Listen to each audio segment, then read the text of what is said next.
Perhaps we need some outside universal threat to make us recognize this common bound. I occasionally think how quickly our differences worldwide would vanish if we were facing an alien threat from outside this world.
You guys can't hear me.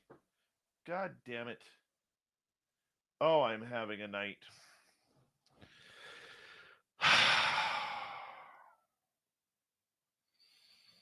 Just let me catch my breath. I forgot to turn my microphone on.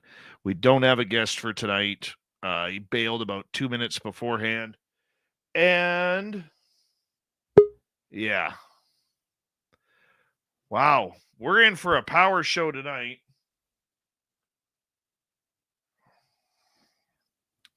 I was in the middle of doing roll call and having a good time.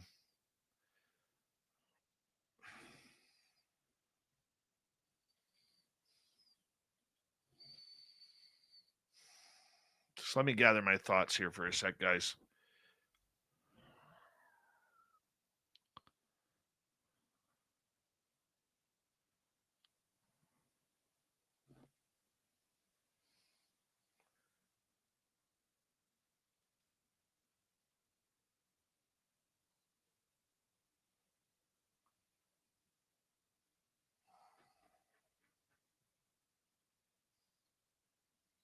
Okay, we're going to do questions all night long. Put your questions in capital letters. I'm going to skip the roll call here. I apologize, but we're going to do that. Terry, the link is sitting in your chat, and on Facebook, and we're going to have a good show. Screw the bullshit. We're going to have a good show, and this is going to be great. You know why? Because we choose to make it great. We choose. And there has to be a show. We're not like these other podcasts and YouTube channels out there that if all of a sudden things go awry, well, I'm not going to do a show. Screw that. We're a major part of your evening, so we're going to make sure that happens. Okay? We're going to make sure that happens. Here we go. Hello and welcome to the radio and podcast side of Spaced Out Radio tonight. My name is Dave Scott. We very much appreciate you tuning us on in wherever you are. And tonight, we don't have a guest. We're just going to let the audience dictate tonight's show, and we'll see who comes to join us. Throw those horns up, everybody. Let's rock. Like right now.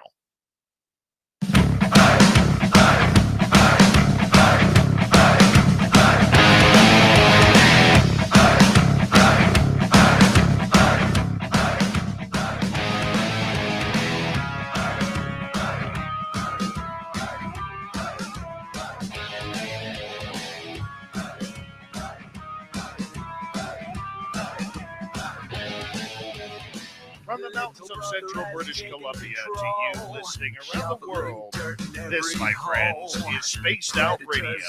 I'm your host, Dave Scott, sitting in the captain's chair of SLR headquarters.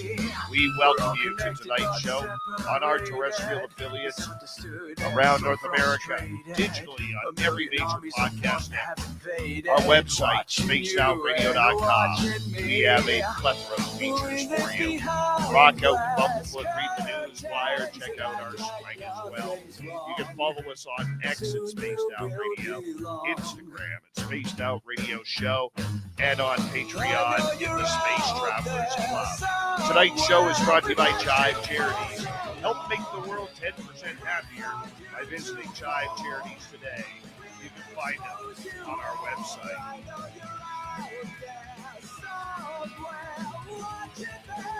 We have an amazing show for you tonight. It's audience dictated because originally we had a guest lined up. And you know, like 2 minutes before our long form interview tonight, our guest sent an email to Dirty Phil saying, I'm doing it. I don't want to do it. Yeah. See, Dirty Filth has a process. So for people in the radio land who don't know who Dirty Filth is, this is the really, really, really cool gentleman who does all of my booking for this show. And he works his tail off. And dude is as thorough as can be. Well, this guy decided to throw Dirty Filth under the bus and say that because Dirty Filth treated him with disrespect by not getting back to him, even though the guy never responded back to Dirty Filth, that it's our fault and we are unprofessional as a radio show. You know what we do with people like that? We ban them. We ban them. Yeah, I would throw a shoe at this person right now if I could. I totally would. Because, and that's not being unprofessional, okay? But you don't get to attack one of my teammates, one of my hired hands, one of my closest hired guns who makes this show. Without Dirty Filth, this show is nothing. Nothing. He gets all the amazing guests for us. So, either way, we still have to have a show. Why? Because this is live radio. And when it's live radio, you need to be able to still put on a show because you, the audience, don't care if our guest doesn't show. You're here for the entertainment and the woo and everything that we are going to bring to you. That's why you come. Each and every night you tune us in. So I apologize for having to defend my own guy here. Okay, my brother in arms on Spaced Out Radio Land behind the scenes. But on the flip side, this doesn't mean that we're not going to have an entertaining show. So if you're listening in Radio Land, you're going to hear a bunch of questions coming from our audience here on YouTube. Terry Hall is going to join us. He works behind the scenes on Spaced Out Radio as well. Dirty Filth, who is not only on our YouTube side, our incredible cartoonist, but he is also my booking agent for this show. We're going to get into all sorts of topics and questions tonight. And we are going to talk about all of these subjects. So my rule of thumb is this. If you have a question and you are in on our social media, on X, on Twitch, or on YouTube, do me a favor, put your questions in capital letters. Tonight is the night you're going to get your questions answered about any topic about the woo. We do not talk politics. We do not talk anything to do with that unless it is UFO related. I'm going to be very serious about that. UFO related is the only politics we talk on this show. So let's bring in Terry Hall. Let's bring in the dirty one himself, Dirty Filth. How you guys doing? Terry, good to have you here. Your mustache looks absolutely gorgeous tonight. Well, we got the mustache, the beard, and the artist. How can you go wrong? Very true. Very true. I can't imagine. Can you even imagine Dirty being anything like this guy described? It just doesn't fit, man. It just doesn't fit. No, it does not. No, it does not at all. And you know what? I know Dirty's pretty upset about it right now, and I don't blame him, but I could tell you this. This man absolutely loves SOR. You've been in our meetings, Terry. Terry, do I ever have to worry about a guest? No. No, huh? No, because not at all. Because he always has it taken care of. Yeah, absolutely. He always has it taken care of. Not only that, but he gets his Christmas cards out early. This is true. If you were ever on the receiving end, if you go to filthy.com, you tell Filthy point blank that you want a Christmas card. He will put you on the Christmas card list. He will. Yeah, do you see what he's doing right now? That's what he does with his Christmas cards. Everyone is personalized. They're awesome. Love you, Filth. Absolutely. Absolutely. How can you not love the Filthy one? How can you not love the Filthy one? Well, that's the thing. Thanks, I do my best.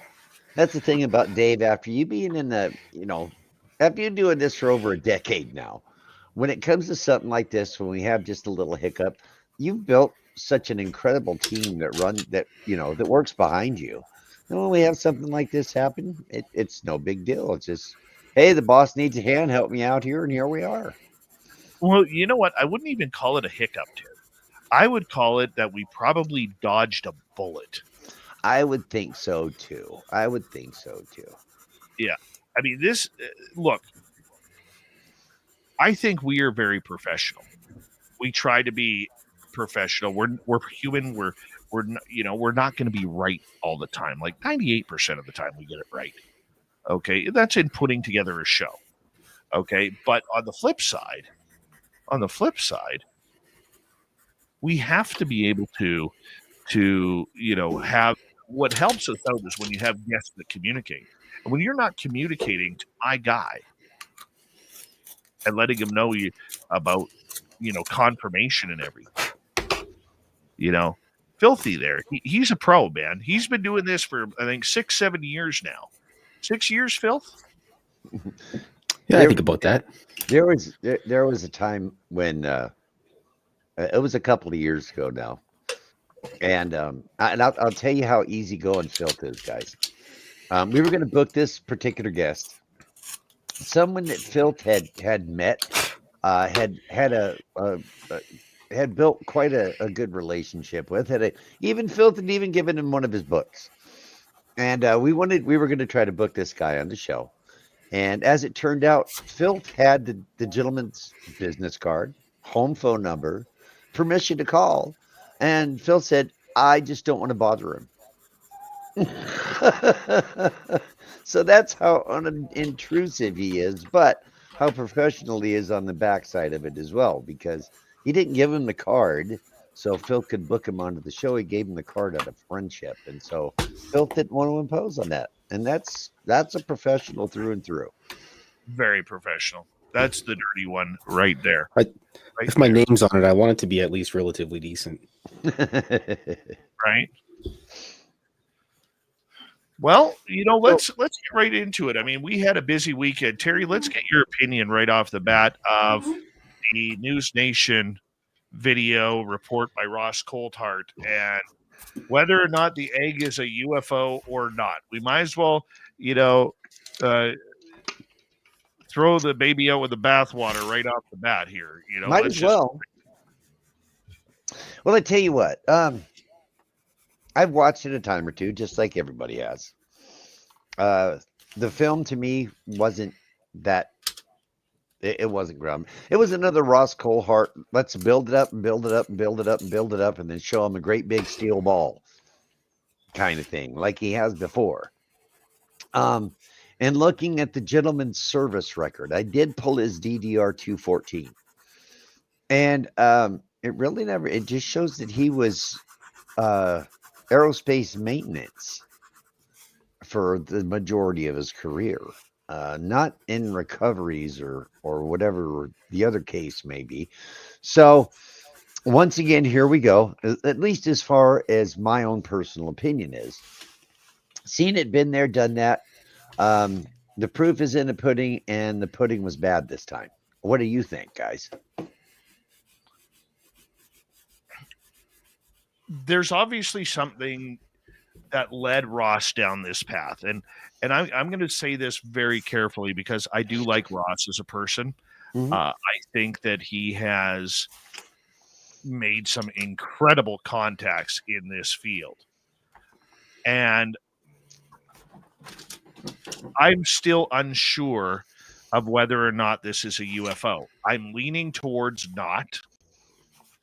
Okay, because I have had a couple conversations with people about this who are on the inside of defense contractors and everything. And let's see if I still have the message. And I'm not going to say who it is, but I'm going to just quickly quote him here. Batman? Yeah, it was Batman. I'm Batman. And basically it was this. There is no way I would have ever assessed that as NHI, not buying the egg. So however you want to take that, that's what many in the defense and intel behind the scenes are saying about this. Here's my caveat to that. Okay. And if you don't mind me, Terry and Filthy, putting on a little bit of tinfoil here for a second. Oh, please do. That's what we do here. I like a little tinfoil every now and again. The way he talked about the connection, the conscious connection to the UFO or to the egg or whatever it was, he described that so perfectly about what experiencers go through. That is what I am holding off a percentage of saying that this may be something real. Okay, that is my problem. That is where I am holding it up right now. When he talked about the emotions, how he started having his eyes well up and started feeling emotional and started feeling like there was some sort of holographic telepathic communications set in place. Okay, there is just something about that just resonated with me as an experiencer and as a And as someone who has had close encounters with UFOs. Now, Yeah, but that telepathic connection wasn't with the egg. It was with a different craft, from what I understood. no, he's saying it was when he started lifting the egg out of there. Hmm. Well, I know that during the interview they were talking about that other sighting, that other experience that they had, where the gentleman was supposedly telepathically connected with this ship and driving said ship. Right? Am I correct in that? Yes. See, that leads to part 2 of this. Well, which- where that falls apart for me, Dave, is you're telepathically connected to something that you have really no clue about what the interior of it looks like, how to drive it, how it runs, how it operates. So how are you supposed to? That would be like me dropping a 4-year-old inside of a stick shift car and telling him to drive. I thought all 4-year-olds can drive stick. Do many No, people still drive stick? when you're raised on on a farm by 4, you should be able to drive a stick, at least a tractor anyway. But it just boils down to technology. If the technology is that far advanced, I mean, okay, let's think of the movie Alien, where David, the robot guy, sits down, and after seeing a hologram, he can operate this ship. So during the out of body experience, the telepathic link, the psionic link, whatever you want to call it, are you getting that kind of download? So you have the information, like, do you get the instruction manual when you link up to the ship? No idea. If I can go back in my own experience here, okay. The idea that I had a UFO communicate with me. It started off as a migraine, realizing that it wasn't a migraine, that it was shapes in my head. Mm-hmm. And then this is about 10 o'clock at night at my friend's house, where they had 10 acres of property. And then all of a sudden getting hit with this absolute anxiety attack that I needed to go into their backfield. And then when I get back there, I could feel them, whatever it is. And I say, look, you called me outside out of peace, love, and light of God. Can you show me where you are? And then 150 yards away, I watch this giant white light turn on my command. And that happened 3 times in a row. And when he was describing that incident and then the summoning and everything to go along with that, it absolutely made me wonder what the hell is going on. What causes that? How did they know? How did they send me some sort of communication that they were going to be there? Well, Dave, let me ask you that question in a different aspect. Ask away. I'm 1,000 miles from you in Utah. You're in Canada. How were you able to tell me what time to go outside, where to look, and what would be in the sky? And it was. And that's all proven. It's all documented. It's all on film. How was it that I'm sitting in Utah, you're sitting in Canada, and I get a call at 11 o'clock at night going, what direction are you looking right now? I don't know. I don't tell people that story, because it is on tape. Tell people what happened, that story, so they know. We were on an excursion, a research expedition. Everybody basically everybody that comes to Spaced Out Radio knows. A couple of years ago, I outfitted an RV as a mobile laboratory just to take out to hot spots and see what we could find. Well, we were just sitting just outside. I mean, literally just outside from Blind Frog Ranch. Actually, at that evening, we were kind of parked in between Blind Frog Ranch and Skinwalker Ranch, in a little town called Jensen, Utah. Just outside of Jensen, middle of the desert. This is high desert, okay, Utah. And weird things, strange things, unexpected things had been happening basically all day at 11 minutes past the hour. When it started off in the morning, we kind of got a chuckle out of it after the first 2 or 3 times. It's like, okay, this is getting to be a little more than a coincidence. By the 6th or 7th time, we were just kind of wondering who was messing with us. Well, keep in mind, that's at 11 minutes past the hour. Okay, it's nighttime. We've got all of our equipment set up. The radar is running. The muon detectors are on. We've got just a smattering of all types of cameras, psionics cameras and night vision cameras and thermal. Everything's up and running. Starlink's connected. We're good to go. 11:11 p.m. Dave calls me, and I'm sitting in the back of the RV. It was called Project Starlight. It was the Starliner. I was sitting in the back of the Starliner, trying to get a network patch card to work. And my phone rings. It's at 11:11 p.m. and it's Dave. He's in Canada. Keep in mind, I'm in Jensen, Utah. He goes, Terry, what direction are you looking? And I said, Dave, I'm in the back of the RV. He said, I need you to go outside, take a camera with you, and look north at about 11 o'clock. 11:11 p.m. Look north at 11 o'clock. I go outside. I've got a psionics camera in my hand. And psionics is a very low light camera. It's perfect for sky watching at night. I go outside, take the camera, stick it on the tripod. It's already on, already mounted. Click to the tripod. I turn around and bingo, at 11 o'clock, there were a pair of UFOs.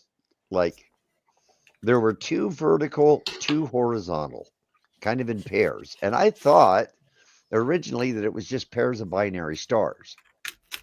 So as I'm panning around, I panned around probably close to 200 degrees, not a full circle. So I panned around, and as I'm panning back, there's pair after pair after pair. Now I get back to the original 4 that were in the sky, and now they're lined up like this. 1, 2, 3, 4. Number 1 blinks, gets lighter and lighter and lighter as it's leaving the atmosphere. Number 2 blinks, gets lighter and lighter. 3 and 4 in series. 1, 2, 3, 4. Blink, blink, blink, blink. And the pinpoint of light gets smaller and smaller and smaller as it is going away. We documented every bit of that. Every bit of it. So, how in the world, after having those kind of experiences at 11 minutes past the hour all day, do I get a call from Dave, who's closer to 1,100 miles away from me at that point in time, at 11:11 p.m., telling me to look at 11 o'clock in the sky and there'd be UFOs sitting there. And that was one of 2 times Dave did that on separate trips. Dave's done it twice, both of which are documented. Not too bad for a good old Canadian kid, eh? That whole trip, well, Dave, you know, that whole trip was just, that whole trip was amazing. That was really amazing. A lot of different things happened on that trip, but that was one of the stands out. Absolutely. Matter of fact, I've got the SD cards for them sitting right here in the box, Dave. I've still got that footage right here. That is good evidence that it can happen. It can happen. And, you know, that's kind of what we're going to go with coming up. We're going to go to break here at the bottom of the hour. It's a free-for-all tonight. It's a rarity on Spaced Out Radio. Terry Hall is here with his incredibly powerful mustache. And Dirty Filth is here, our booking coordinator. This is Spaced Out Radio. My name is Dave Scott. We'll be right back. We're going to start audience questions early.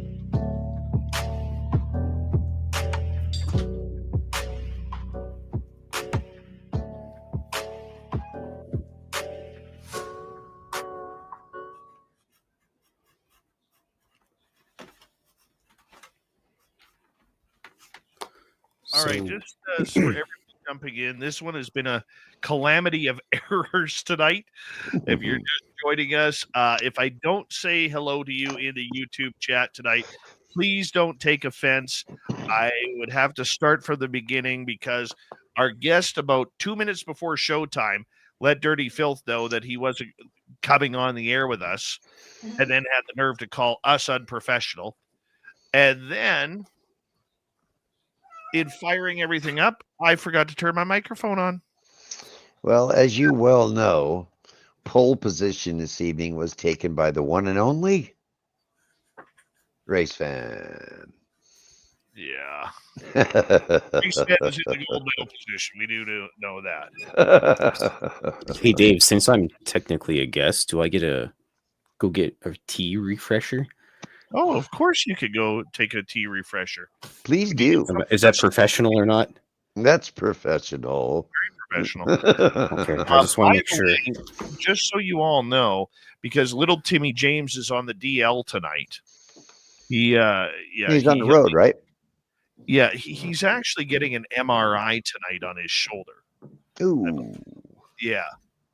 And so Courtney Marcassani will be filling in on the UFO report. Oh, tonight. Nice. Sandra Kincaid, how did I hurt your feelings? I was just going to ask the same thing. I don't like to hurt feelings. Yeah. So Courtney Marcassani will be on for hour 3 after Swamp Dweller. And Terry, we need you to move your camera down just a little bit so we can enjoy that beautiful mustache a little bit more. There you go. I haven't been down here in the Batcave in a while, man. Oh, look at that mustache. Thought of the Dave turned into Dave 101. Oh, really? Yeah. I morphed it a year and a bit ago to the Dave 101. So what's grinding your gears this time, Mr. Dave? Look at Christina Young. She's like, yes, give the mustache. Oh, give it a tug, Terry. Just so everybody who's watching knows, Christina Young is my boss at my 9 to 5-er. So hi. Thanks for joining, Christina. Come on. She wants you to tug the mustache. Just give it a little. Oh, God damn, that's a good lip blade. Well, I keep it trimmed up just for you, Davey. I appreciate that, brother.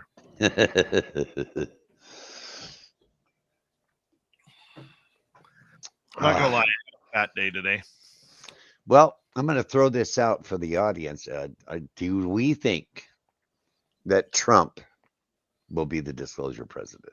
Well, we'll get into that here in the next little bit. I'm going to throw all kinds of funny monkey wrenches into this. Oh, yeah. We've got a good audience tonight, so we're going to have fun. So, yeah.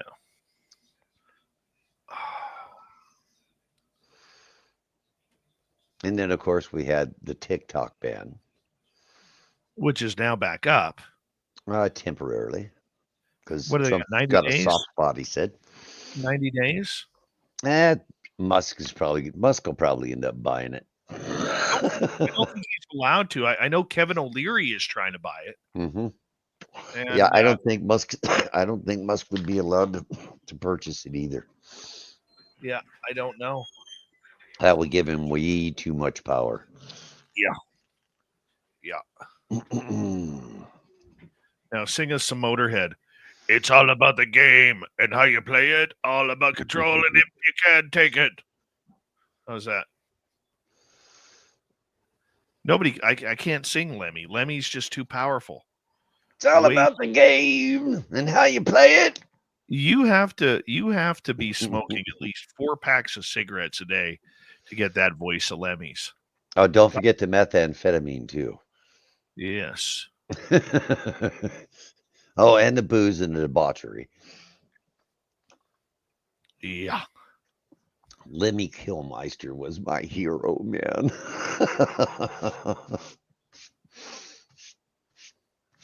I never got to see Motorhead. Wanted to, but never got to.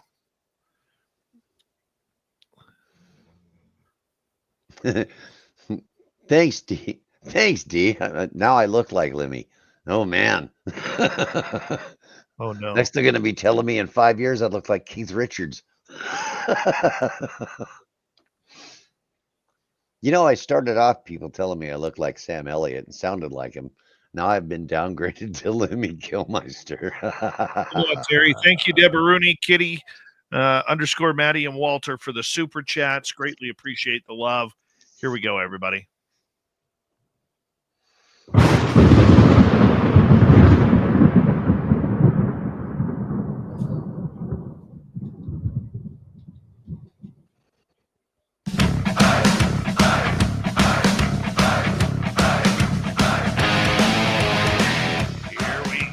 Second half hour, Spaced Out Radio tonight.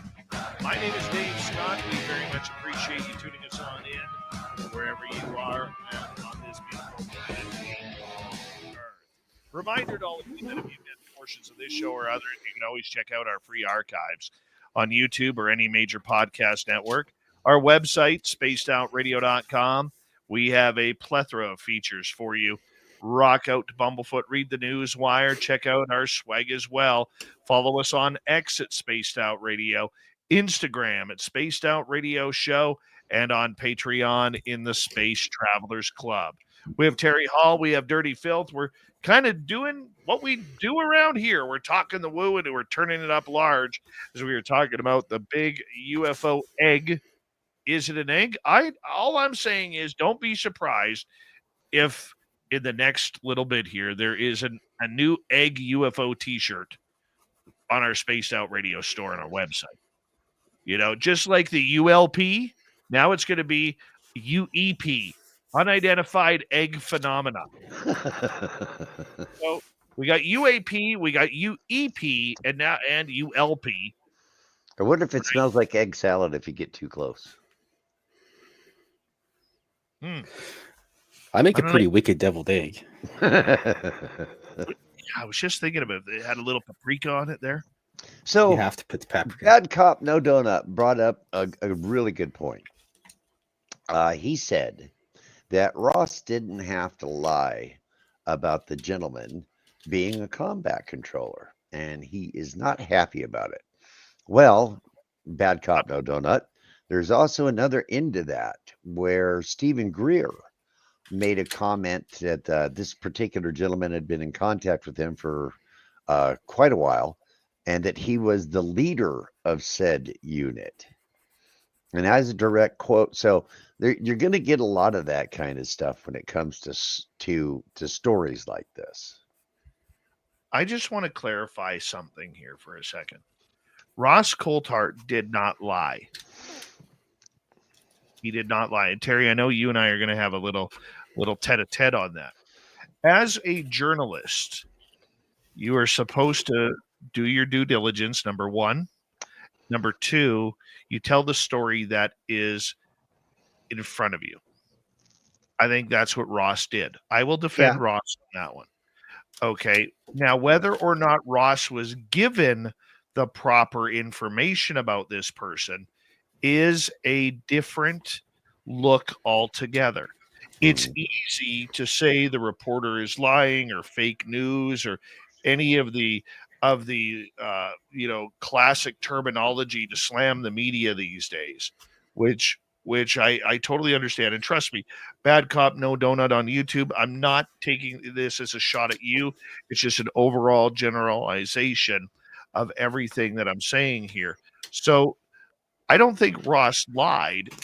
What he did was I think he reported the news that was given to him. His sources confirm that this gentleman was the real deal.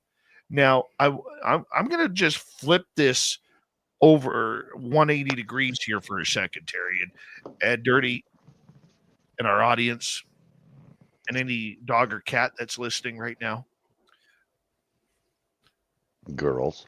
If the players that be are playing the UFO media, including Ross. Think about that for a second. What if they are playing them? Whether it's Ross Coulthart, whether it's Christopher Sharp, whether it's any podcaster, YouTuber out there, what if they're playing them? Well, Dave, you will know because with things that have transpired, that you can start something with the best of intentions, with the purest of intentions. But if you surround yourself with the wrong type of people, it can have rebound effects all the way across the board and affect a lot of other things. That's why you're the Walter Cronkite of the UFO industry. You report down the middle. You don't add opinion to it, right? So I can see where you're being told one thing, but it doesn't. It might add up to you at the time, but it's just not the right info. Just like you're saying, Ross is reporting on what he's been told, what he can vet to the best of his ability. Now, whether it's true or not, that's a different story. Well, here's the thing. There are a lot of military veterans who listen to UFO programming like ours. Mm-hmm. If somebody came up to me, and I'm saying this as an outsider, I'm Canadian. Ross is Australian. If I came up to, or somebody pulled me to the side and said, hey, you could call my former lieutenant colonel. Here's people who I worked with in the military. I'm going to take those people's words at word, verbatim. And in my intention, even though my intention is correct, it doesn't mean that I'm not getting bad information. Right. So somewhere there is bad information, because if this guy, let's say, is not telling the truth, I hate the word lie, so I'm not going to use the word lie because I think it's too strong of a word.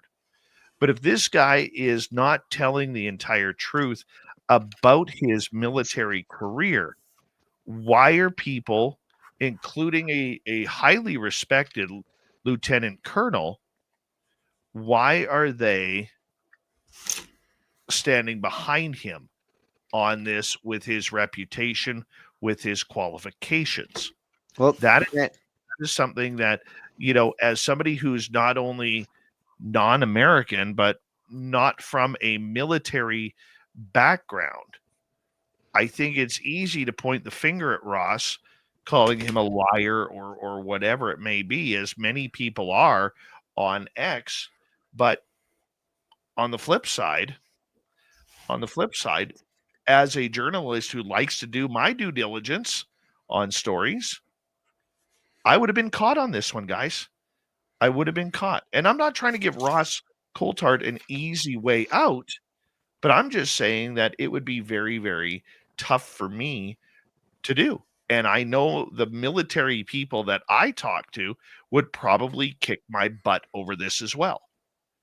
Well, the thing about UFOs, UAP, this whole thing, whether it be Ross Coulthart or Gary Nolan or Hal Putoff or whoever the case may be, you know as well as I do that we could go back in anybody and we can find dirt on anybody. We can say they're wrong because of X, because of what they done 25, 100 years ago, whatever the case may be. But there also is a place in this industry for, without a better term, grifters. Let's report on this. Let's build it up and let's try to make as much money. Let's get these producers to see me. I want a show on Netflix. That's what I want to do. So, on one hand, Ross is a sensationalist. He's always been that way throughout his entire career.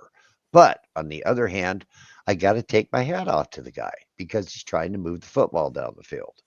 Whether the stories all add up or not, he's getting people's eyes on the subject, and that's important. I agree with you there. And I think that is something that needs to be, looked at. But should he have looked a little bit deeper into Jake Barber's military career and everything? Sure. Well, Sure, we could always do better on a story. I'll be the first one to admit that, yeah, you can pull someone's service records. You can pull DDR 214s. You can do quite a few other things, but that doesn't always necessarily say everything they've done throughout their entire career, especially if some of the things they were doing were off the traditional books. It's not going to be listed in your service record that you were part of a black op operation. That's just not going to be there for me as a civilian to see. So you can vet it as far as you want, but when it comes to programs like this that are black programs that are off the books, unless you've got someone that you can vet and trust, like someone else who was in the service with him, one of his buddies in the service, the guys that he's working with who are backing him up. As far as Gary Nolan and the rest of those guys, they don't add up to a hill of beans when it comes to this dude. But his service buddies, the people that he was there with that served with him, do. And if they're saying he did what he said he did, and they're top tier operators, are supposed to be top tier operators, it'd be really hard to say that he didn't. And let's also look at the fact, too, here, that anybody from the military who comes out about this subject is immediately ostracized by many, many others. I mean, he is literally, if we take a term from the 1800s, he is literally immediately putting the rope around his neck and waiting for the floor to fall out from under him. Well, if I recall right, Dave, and correct me if I'm wrong about this, but wasn't it Linda Moulton Howe who had a military insider who was part of a recovery team in the Antarctic, who spoke about something very similar to this, a recovery of, it was egg-shaped as you looked from the top down, and then when you looked at from the side profile, it was more shaped like a saucer. Let's get to some audience questions here, because I know these are building up here. All right. Start off with ethanol here. Have you got any information, Dave, on the UFO conference in San Francisco? No, Lorian has not got to the link yet. It is UFOCon 2025. It'll be, I believe, April 4th, 5th, and 6th in San Francisco. I don't know the hotel yet, and she is working on the website. So let us just, I just know it's the first weekend. Yes, the 4th, 5th, and 6th of April. And we're going to be there with SOR hanging on out. All right, let's go to Laura here. When did you know you wanted to do radio? Probably when I was about 20 years old. Yeah, this isn't Dave's first rodeo, man. Out of criminology because I didn't like it. I decided to become a hockey bum for a while and become a hockey instructor. And during that time, when I realized that the people who hired me to be a hockey instructor really didn't have my best intentions at heart, that's when I started looking at things. So that was pretty much it. Overlander is asking, is the egg alien or a man-made hoax? Overlander, IKEA. We don't know. It's IKEA? It Yes, didn't come with good instructions. You have to build it yourself. Carl Bittner dropped a question, and he wanted to know how you look up or you get a DD214. You just go to DD214 Direct and submit a request. It's that simple. Where do you do that, Terry? You can go to www.dd214direct.com. Never knew that. You can also go to filthy.com and buy my book. Yes, you can. And or you know what? Calendar. If you loved Calvin and Hobbes, those kind of books, Dirty's got Calvin and Hobbes beat, man. Some of the stuff he does is great. Love it. Love it. Dirty Filth, you're the best, buddy. Or Dave, I had to shameless plug myself. The other place you could go for a 214 is just actually the National Archives. because they're a public record. All right. Millennium would like to know, have you checked out the Telepathy Tapes podcast yet? It is incredible. I have heard a couple. I've fallen asleep after this show to a couple of them. It blows me away. I really think they're onto something. I do. I think that we are going to find out through this start being the telepathy tapes. I think we're going to find out that our brains do have the power for telepathy to communicate with others without speaking. And I think we're just starting to open up the door a crack to that.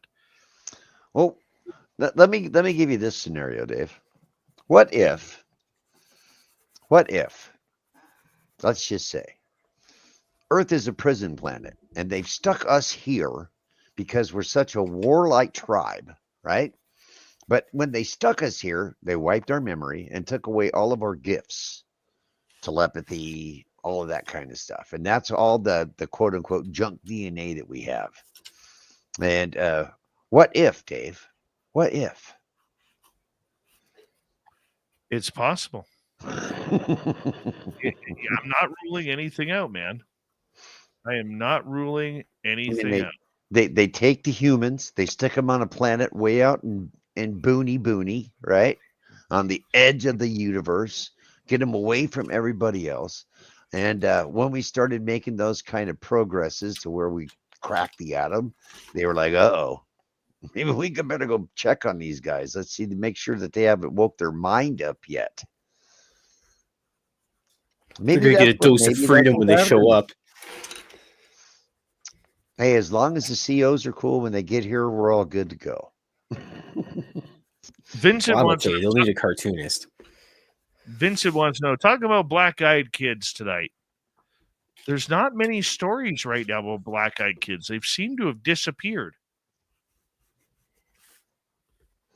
Did they accomplish their mission? Maybe. I don't know.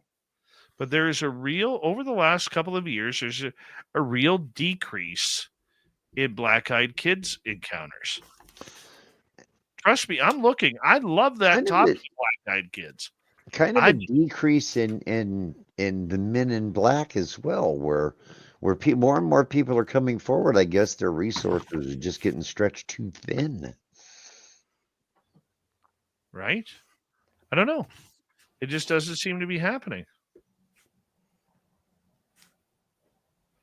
Doesn't seem to be happening. Let's move on to another question here. Let's go to Aloha Dave. Has Dave, Dirty Filth, or Terry listened to... And then we're stuck. The question went out in the middle. All right. Lil Cam on YouTube. You know he bench pressed 500 pounds 68 times to warm up for this show. Yeah, true story. Yep. What made you stop all the psychic episodes, specifically Psychic Sundays with Paisley Town? Change of hosts. And Paisley couldn't do it every Sunday anymore. So it wasn't me who changed it. It was the change of hosts. That's what did it for our YouTube watchers on the weekends. Let's go back to Aloha Dave. Yes, we've already done the telepathy tapes. Frankie is asking, Dave, have you ever seen Bigfoot chase down a bear? No, I have not. But I've seen it chase my ass down, even though I didn't see it. And I'll tell you, this roly-poly white guy was fumbling and bumbling down the road to get the hell out of there.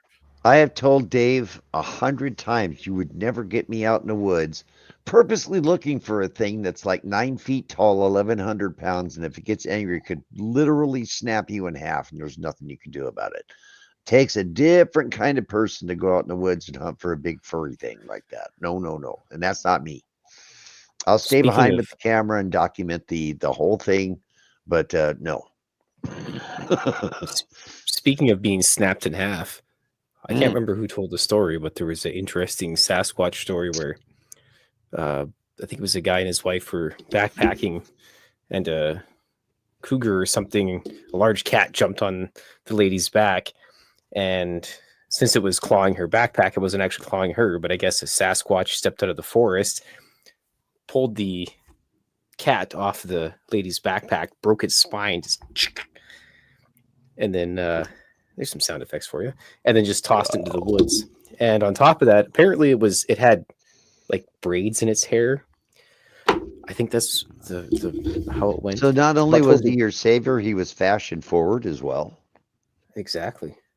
You As know, I'm if he had drawing it, beads in his hair, or was it just the braids? Was it braids or dreads, man? I can't remember the most of it because the most interesting part was Sasquatch walks out of this forest and breaks his cat in half. That sounds like the beginning of a bad joke, Phil. Well,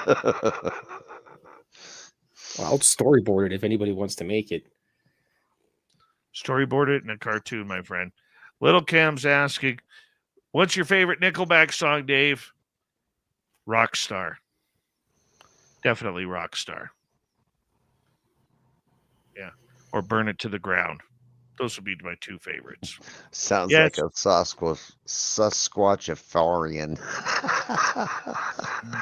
Yes, I will go public and admit I enjoy Nickelback music. I don't care what anybody says. I like them. I do. All right, moving on. Noble Patrick is saying, do you think it might be an aerogel egg man-made? Yes, I do. What do you think, Terry?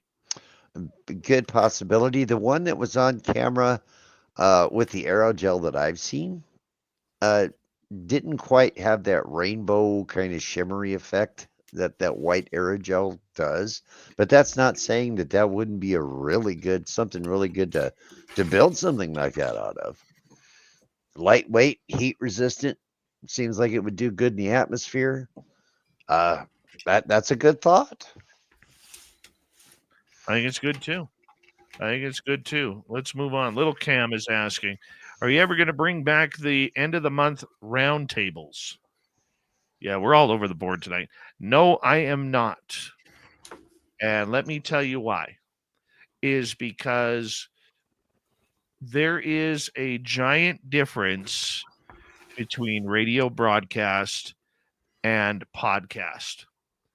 And the roundtables were getting a lot too much like podcasts where everybody was speaking at once, nobody was watching their language, everybody was over talking everybody, and it was becoming, in my opinion, not a perfect, as fun as it was, and I enjoyed them.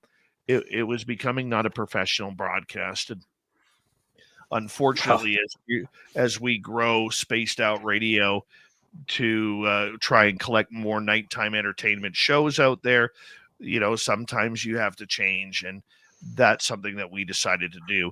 And then you would have to battle through the guests because you, as the audience, you don't want to hear the same guests every month. And many a times I would put out a list, and Terry, you could confirm this. You've been on that list where I'd put out a list of 10 people, and literally the night before or the day of the show, I'd have 7 drop out. Yep.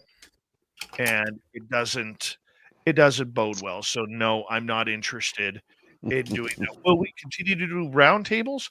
Yeah, we will, on breaking news nights where we need opinion, much like we did this past weekend, where we had Science Bob and Tom Whitmore join Rob G and myself for the special on the News Nation report. We will do that, absolutely. But unless it's if it's not breaking news, we're not going to be doing it. That's for sure. Let's sneak in one more before we go to break here. Let's go to purple-haired Pixie Lara. Which came first for you, psychic abilities or ET contact? Psychic abilities is what kicked it off for me on December 13th, 2011. That was a channeling experience, and then a couple days after that, my house became very, very haunted. It was the weirdest thing. So, yeah, it would have been the intuition. And then about 2 years later, year and a half later, is when the UFOs started coming. So, that's about it. Can we sneak in one more? Let's go to Monica. Dave, does this mean Mork from Ork is back? Terry? Nanu. I think so. I didn't see anybody with rainbow suspenders on the team, though. So if he is here, he's got a cloaking device this time. It's going to be interesting to see if Mork or Mirth show up. Alf. Could be Alf. Could be Alf. Whatever it may be. Terry Hall is here. Dirty Filth is here. I am Dave Scott. We are having a free-for-all night. Questions from our audience, as we love it when we get the opportunity to be a part of the This is Spaced Out Radio with host Dave Scott.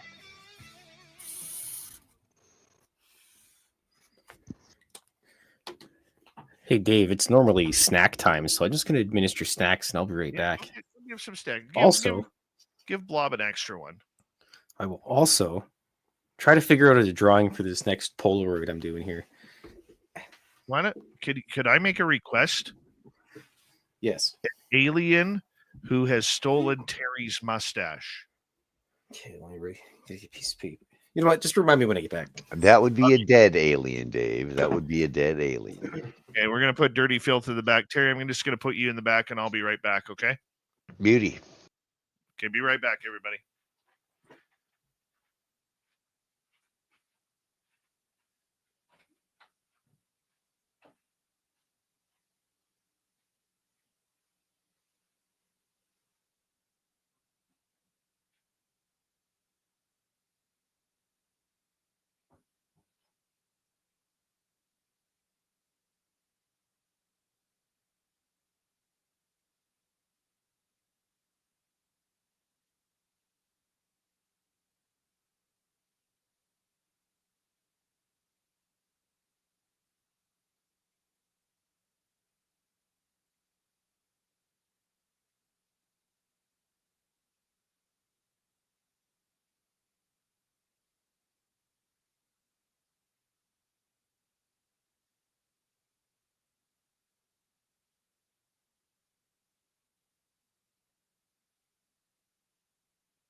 right, I am back.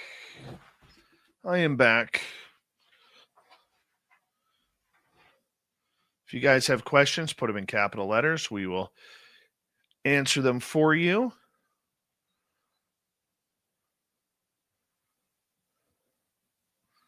Let's bring in Terry Hall.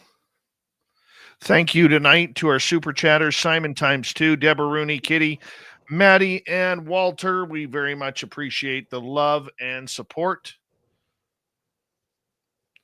Paul Demon is bored. Well, hopefully we can spice it up for you. Got an idea, Dave. Well, you got about 20 seconds to mention it. Well, we'll talk about this psionics and telepathy and contact here. And maybe the listening audience and your viewers, maybe we could run a thought experiment on this. I've got an idea. All right. Well, hold on to that because we are literally about to come back here. Yep. So here we go.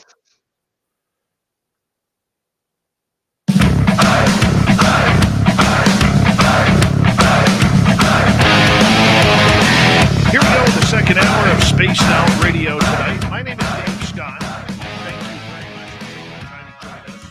We appreciate your listening ears wherever you are on this beautiful planet we call Earth.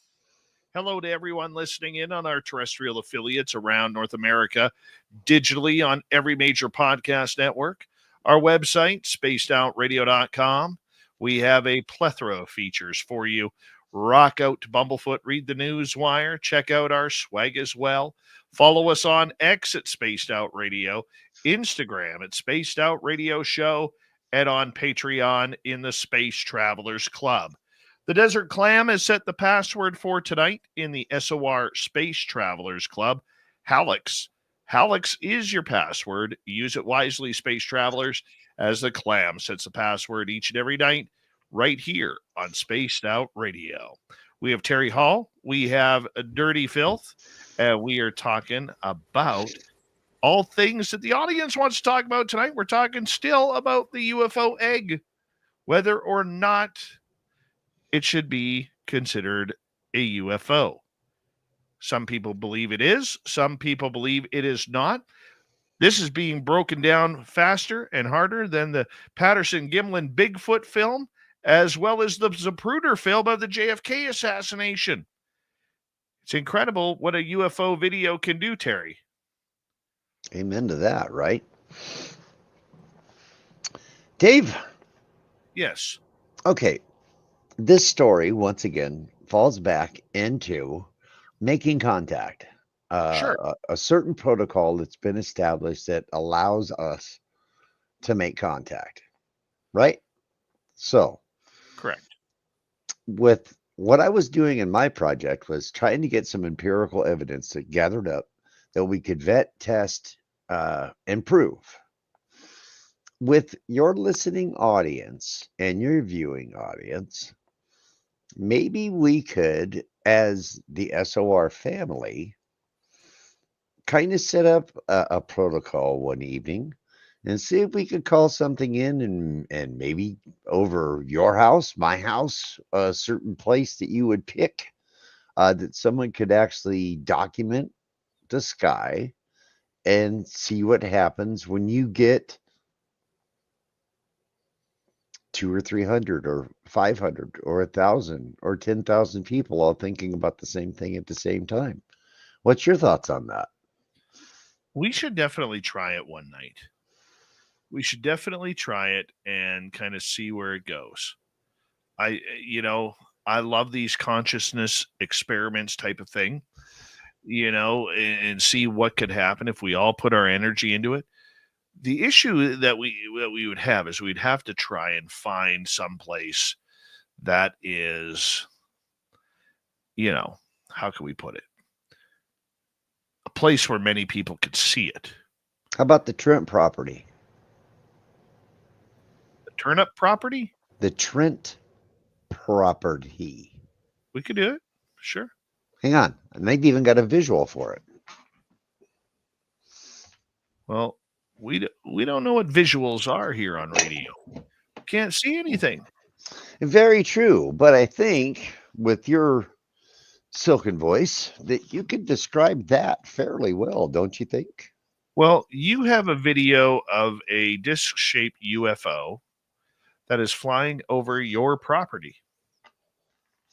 Well, actually, we've got that video, and it goes all the way back to the original famous sighting by the Trents, of course. That was documented time and time and time again, and reported on time and time and time again.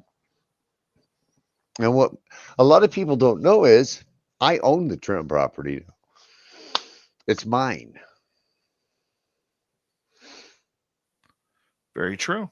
That's why I have said painting of the Trent property. So, with that being said, that's easy enough to find. Everybody could find that. It's a simple. It's a simple search away. And I could get. I've got cameras over there, so I could actually stream the cameras to a DVR and record the whole process. We could totally do that. Totally do that. You're going to have to excuse me for just a minute. I've got a little bit of a hiccup here. I'll be right back. You go deal with that. All right. Dirty Filth is here as I'm well. here.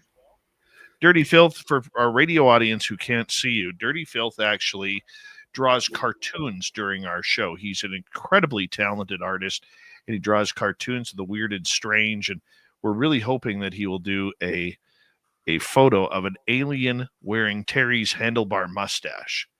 That's what we wanted. That's what we want to see. We want to That's see what we that got going on right now. here. Unfortunately, if you're on terrestrial radio or anywhere else, you can't see it unless you go to YouTube or wherever else Steve is streaming the video stuff to Twitch and all that great stuff. True. Let's go to Mel. So does that mean the age-old question is answered? Which came first, the chicken or the egg? Oh, Mel WD-40. I don't know. I can answer that, Dave. Go ahead, Dirty. It was the rooster that came first, and that's what knocked up the chicken. I apologize. Came to the show. All right. Paul Demon is asking, 2027, Lou Elizondo says yes. Jeremy Corbell says he's seen proof it's fake. Any opinions? So what they are talking about here is the fact that many of the so-called UFO experts are saying that a phone call was made, and in 2027, we are supposed to have an alien mothership come to Earth. Now, whether that actually happens or not, we don't know. We really don't know what is happening here.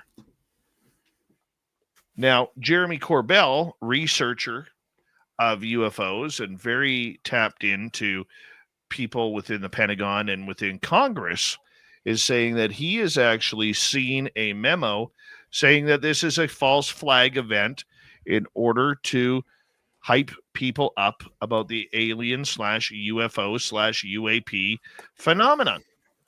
So I'm asked, what is my opinion on this? Well, my opinion on it is I don't know. And I know that sounds like a cop-out answer, but I don't mean it that way. There are two sides of the ledger on the UFO story. Number one is those who believe that something is big is going to come, and those who believe that this is something counter to everything that is UFO to try and blow it up and get this subject out of the conversation. So which one is it? We don't know. Because if you look at the two of the major players who are in this field, Jeremy Corbell and say Dr. Stephen Greer will tell you that they're coming. They're coming. The U.S. government knows about it. They're making their way here. Lou Elizondo says 2027. I was told a date of anywhere between 2027 and 2035. That's when I was told a date that UFO was supposed to come down.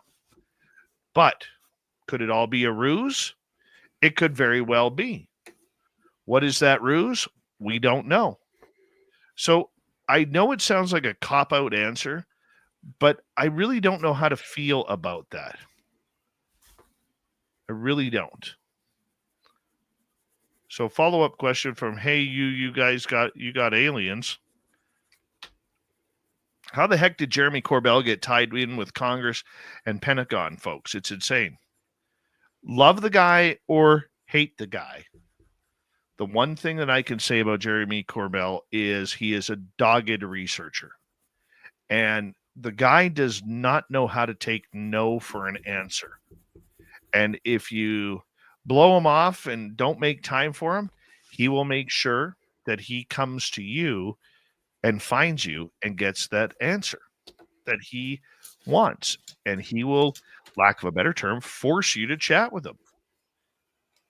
As well, with the amount of films and documentaries and everything that he has done, he commands the airtime. Whether that's from news outlets, whether that's from documentaries, whether that's from popular YouTube channels, people are coming to him as some sort of expert on this field.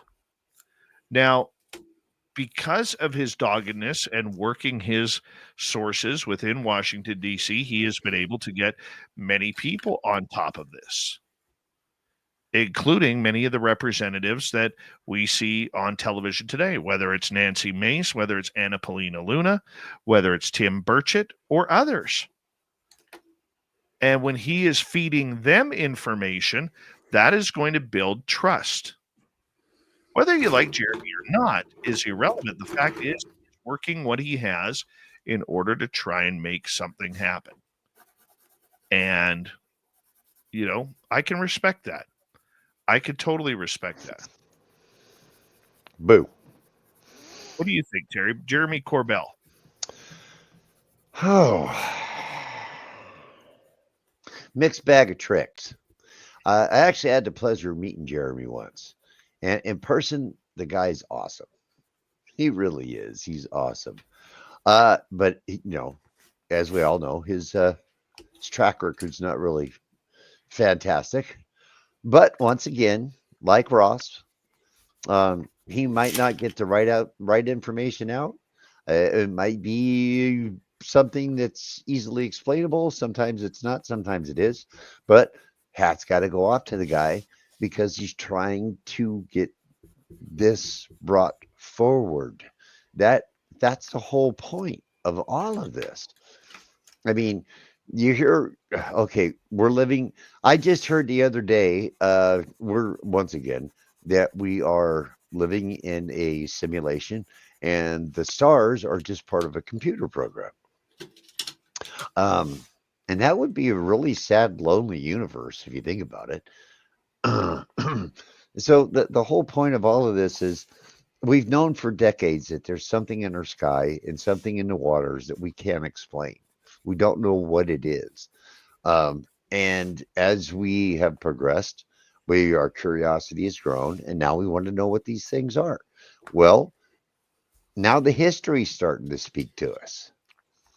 And when history speaks to you, that's always been man's biggest problem is we continue to forget our past, and so we're doomed to repeat the same mistakes over and over again. Well, let's not make the mistake over again and forget where we come from. If these things are what brought us here, then why don't we want to get to know them? I mean, is the government going to continue to spin this into a threat so they keep getting money out of it, like Werner von Braun said so many years ago? We'll fight world wars until the people figure that out. Then we'll fight the enemy until we find there's no more enemy. Then we will fight the words, and once the words are no more, then we will fight something that doesn't come from here. So now they're labeling them as a threat so that industrial complex that Eisenhower warned us about keeps grinding away. Is that what all of this is about? It's just a big puzzle. So my hats go off to the people that are trying to get this brought forward so we can put the puzzle pieces together. Oh, very much so. And I think that has to continue as we move forward in this subject, because if we don't, that's where things are going to get a little salty. You know what I'm saying? It's going to get a little salty. It's going to get a little tiring. It's going to get a little nasty. I mean, this is a dangerous subject for many people out there. You know what I'm saying, Terry?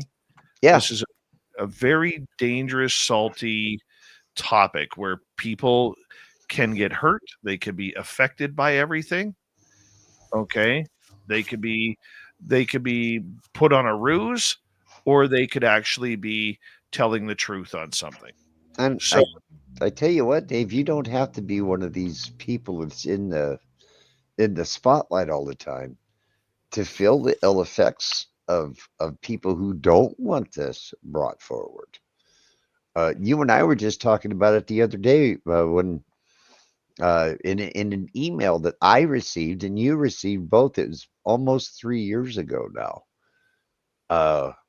It was kind of more or less a warning to, let's put the toothpaste back in the tube. You guys need to kind of pipe down a little bit. I'm a nobody. But at the time, I was doing something that I thought was important and was making waves in the industry, and so were you. Mm-hmm. And it happens. And unfortunately, that's kind of where you have to,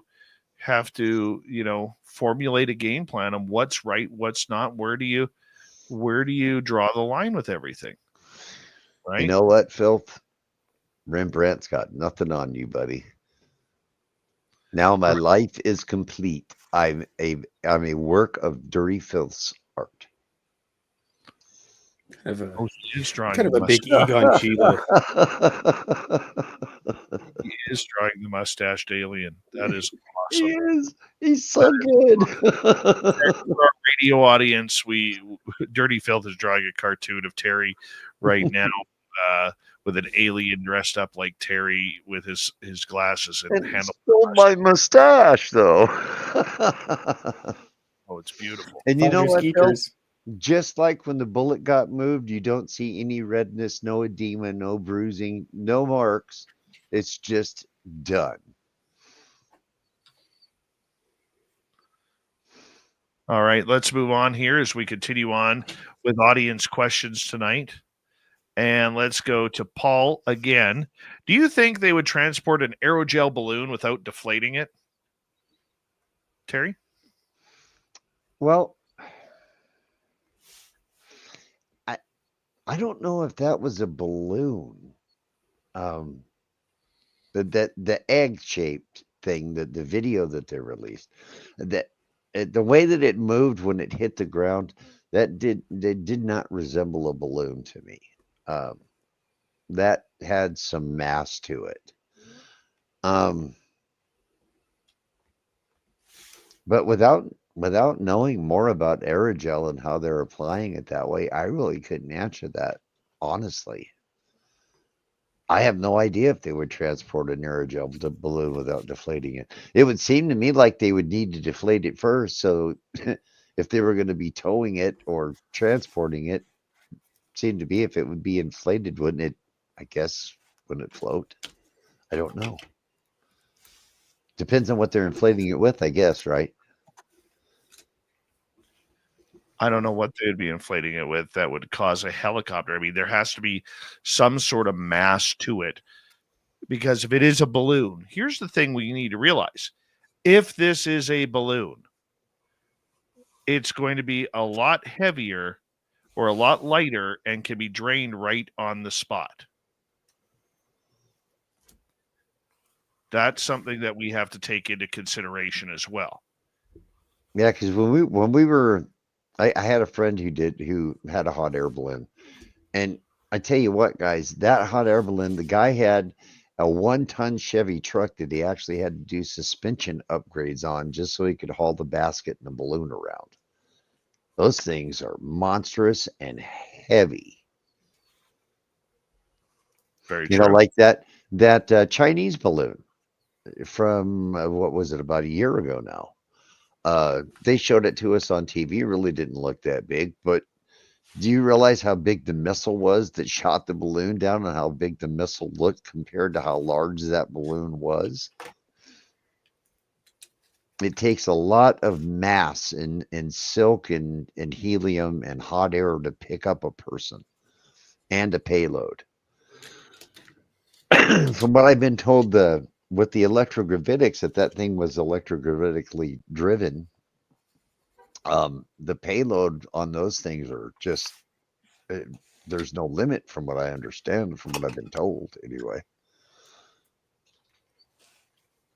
Well, you know what? It's something that we need to figure out, because if we're not going to figure it out, then we're going to be in the same situation that we are normally in, which is causing a lot of stress to this entire syndrome, which we call ufology. And you don't need to agree with it. You don't need to believe in it or anything like that. You just need to understand that there is an issue going on that not many people know about, and that is the trust and distrust of everything regarding this subject.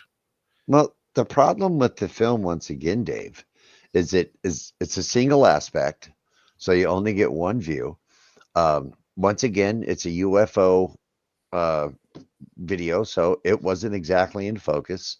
There was a frame or two as you scroll through that film where you could make out sharp, crisp, clear edges, but it was only on one side of the craft. It wasn't the entire thing. So it's a typical UFO video.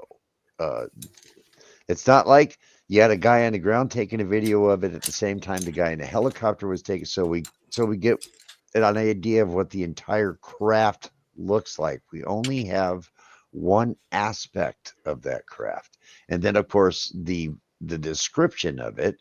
But a picture is worth 1,000 words. That's one way to look at it too. Totally one way to look at it. And I think that is very understanding about where we stand on this. And there's going to be a lot of people out there who are still not trusting what we are seeing. That's another issue. Got to be able to trust what you see.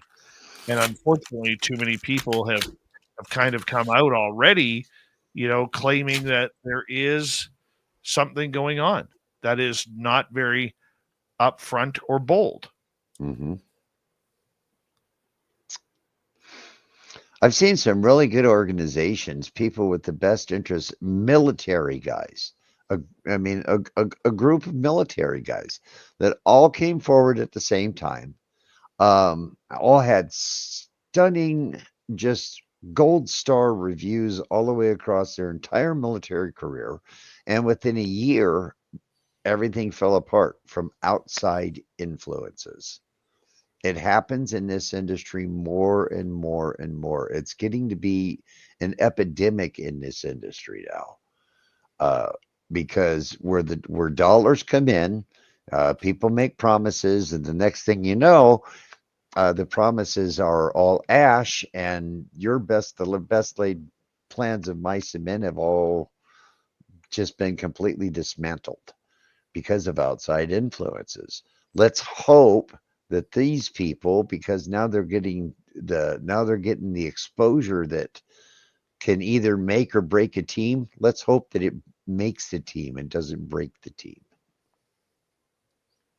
Well, let's see what happens from there. Terry, I'm going to get you to hold on. I'm going to get Dirty Filth to hold on. We are going to go to break here at the bottom of the hour. Audience questions till the top of the hour on Space Radio.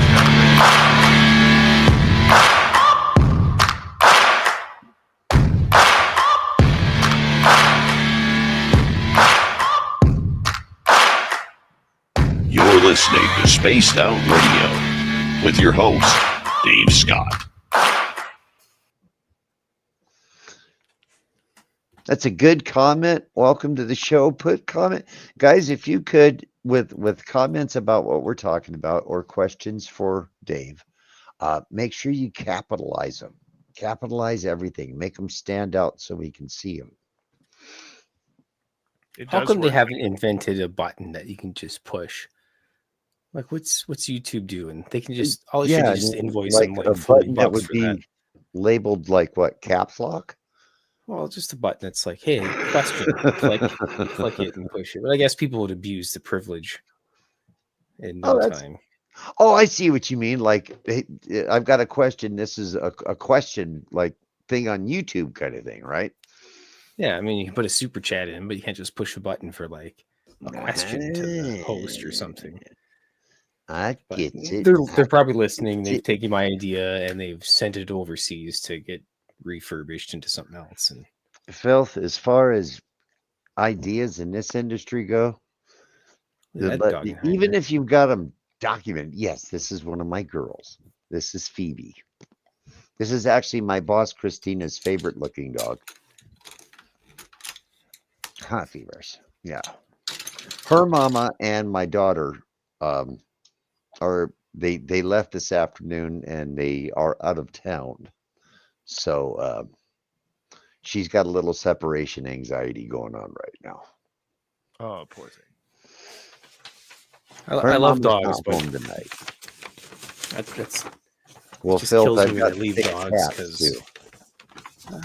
I'm allowed 6 cats or 4 cats and 2 dogs per city bylaw. I Well, just don't I've have got room for dogs, and I can't 4 give up 2 more cats, cats. 4 cats, 6 dogs, horses, mule, goat. Look at the egg. Behold I the love egg, the Terry and egg. Dave. I love the egg, man. And the sling and everything. I have So, to redo this you know into an what? actual cartoon. Why instead? And I don't know how long that guy's film is. So why didn't he take some film of when they were slinging the thing up? Why didn't some of the ground crew take a film of when they were slinging this thing up? I Do you mean, think they give UFO Well, ground guys body cameras? Apparently, he's announced on X now that they are going to. News Nation now has permission to release the full 2.5-hour video. really, That could, and you know what? It could be a game changer. that It- could be a game changer. It really could.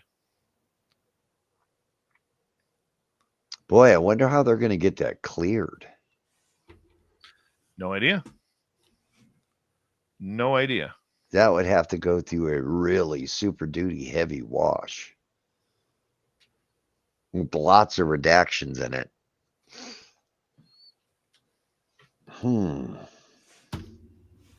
How come we still haven't seen that like 12-minute gimbal footage? Like at least like go back and clear up some other stuff. Be like, hey, by the way, we're doing UFO things. Here's the full gimbal video footage that Phil, that's the thing. UFO guys are like, oh, I've seen the video, it's clear as day. And then it's like, I've seen the video, it's clear as day, but I can't show you, I can't tell you about it. I mean, why even talking about it?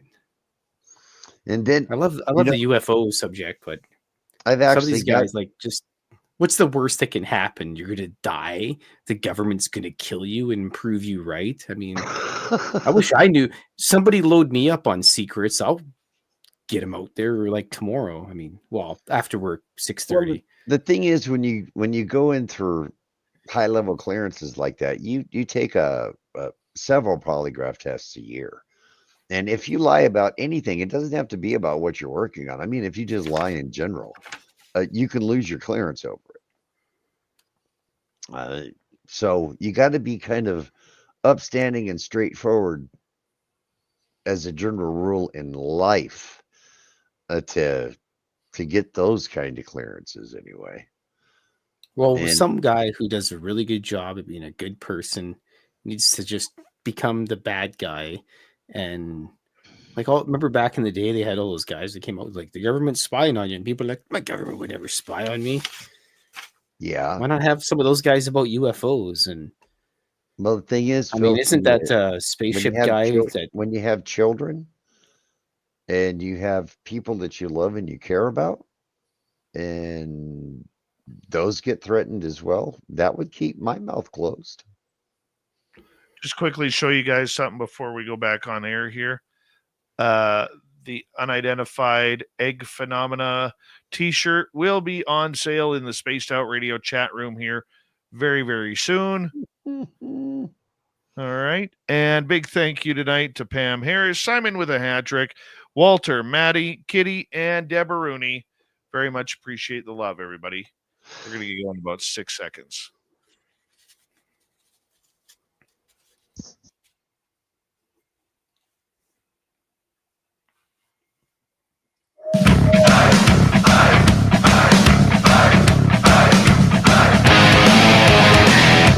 Here we go with the second half of Spaced Out Radio tonight. My name is Dave Scott. Very much appreciate you tuning us in wherever you are on this beautiful Earth. Reminder to all of you that if you have missed portions of this show or others, you can check out our free archives by going to YouTube or any major podcast network. Our website, spacedoutradio.com, we have a plethora of features for you. Rock out to Bumblefoot, read the news wire, check out our swag as well. Follow us on X at Spaced Out Radio, Instagram at Spaced Out Radio Show, and on Patreon in the Space Travelers Club. We got Terry Hall. We have Dirty Filth. We are talking all things UFO and egg-shaped objects tonight. We're taking audience questions here, which we've been doing all night long. We're going to start off with a question from John Jackson. Terry, you mentioned to put it over your property to try and summon in. Why not the White House? John, perfect.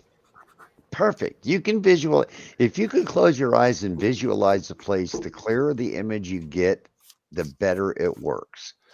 Everybody knows what the White House looks like. That's perfect. Let's park them on the White House lawn. That's a great idea. Hats off, John. I don't like the White House. I don't. That's because I you're think Canadian. We don't care what you think. I think it's too stereotypical. I like. So what are we supposed to do? Park it on Trudeau's front lawn? No, he'll be gone soon. All right. Little Cam is asking, what's your favorite 6 a.m. album? His is Prayers for the Damned. I'm going to say the Heroin Diaries, which are absolutely great. Yeah. Heroin Diaries are great. Nikki Sixx did a great job with that. Park it on Dave's driveway. And one of my favorite guitarists, DJ Ashba, played in Guns N' Roses with our music man, Ron Bumblefoot Thal. With Mr. Bumblefoot. Christine, actually, Dave nearly had a UFO park in his driveway. I wish. Let's go to Paul. When will we see David Grush again? What's your thoughts, Terry? Well, the thing about David is they still have his clearances pulled. And he's said as much as he can legally say. So up and with the way that he was treated up to and to the point to where he can actually divulge more, there's really no need for him to be out in the public anymore. He's already done his job. I think you're right. I don't think he needs to come out. And add to the fact that we know that he has been safeguarded by Jesse Michaels and Peter Thiel's group, that it's very, very difficult to all of a sudden have him come out and just say, this is kind of what's going on. This is what we're doing. All right. It's not going to happen that way, unfortunately. It's just not going to happen that way. And as much as we may want, I think you'll see him on bigger topics, bigger channels. If he does come out again and has something more to say, it will likely be with Ross Coulthart or Jesse Michaels. You know, so it's very interesting about how this may play out. But I don't see him coming on, like doing a podcast circuit or anything like that. I just don't see that happening. I'm almost curious to know if what we're not getting ready to be privy to is the other 38 or 37 or 36 whistleblowers that are supposed to be standing in line waiting to come forward. There's more. They're allegedly coming. I know somebody who's in a whistleblower group. Mm-hmm. Okay, and that person has told me that he knows of another 4 to 6 that are going to be coming out allegedly soon. I don't know the names of them. I don't know what they're about. Okay, but it's something that they're preparing for. And I think you made, Terry, a very key understanding of this right off the bat. What happens with Donald Trump now that he is president again of the United States? And no, we're not getting political. We're talking about the UFO story here. He seems like he could be a disclosure president. And I think if he does what he is asked or promised to Robert Kennedy, or to release Robert Kennedy's assassination, JFK's assassination, Martin Luther King, Malcolm X, if he does all that, I think there's a good chance that we could see him do the UFO story as well. Well, Don Jr. just the other day did a podcast with Elizondo. A pretty in-depth interview as far as UFO UAP with Lou Elizondo. Donald Trump Jr. did. Donald Trump, in a previous interview, when asked about UFOs, said that there was something interesting there. And we all know he can't run for office again unless he runs as a third party or switches back to being a Democrat. Now he's going to be the Democratic president as well as a Republican president. I guess he can always change parties. So once again, we're left holding the bag and waiting until he's ready to leave office. Is he going to leave office with a bang? That's what they hoped that Clinton would do. That's what they hoped Trump would do the first time. That's what they honestly hoped we've hoped that for a little bit too long. So I'm not going to hold my breath, but I can always hope. But he is in a prime place to be the disclosure president. He's not going to run again. He doesn't have to worry about affecting his race in the next race. So fingers crossed, I hope. I'm very curious to see how it plays out. Very curious. I want to see where this goes. I want to see what we are able to do in order to make this ball move forward. And can it move forward? That's the big one right now. Can it move forward? Will the military industrial complex allow this story to move forward? That's the one we don't know.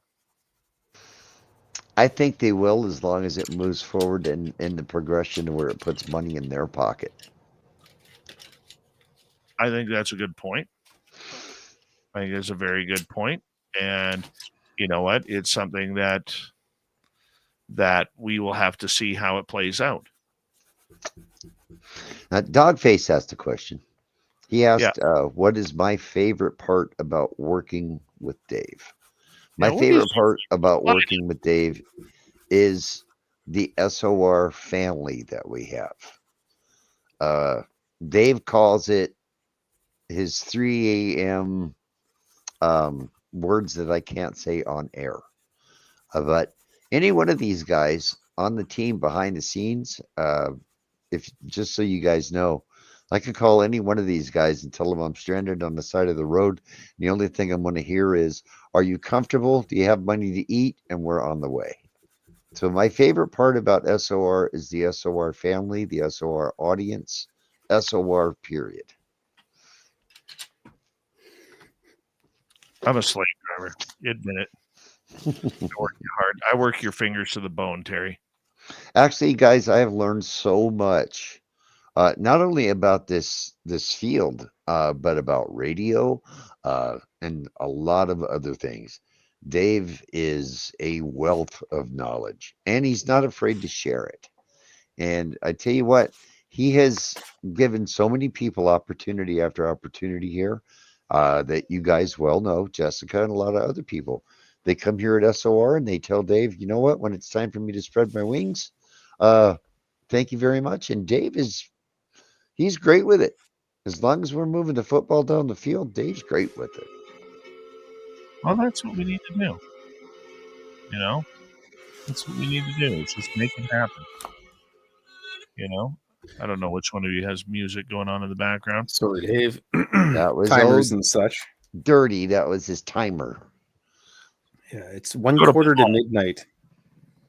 What's your thoughts about needing UFO energy tech for AI and quantum computing needs? What do you mean, Paul? Like 0-point energy or what? I think that's what he's meaning. 0 point? Well, I don't know. A long time ago, I read a Stephen King book called The Tommyknockers. And in that book, the aliens taught people how to run everything off of AA batteries. So I'm just hoping that it's not AA battery technology.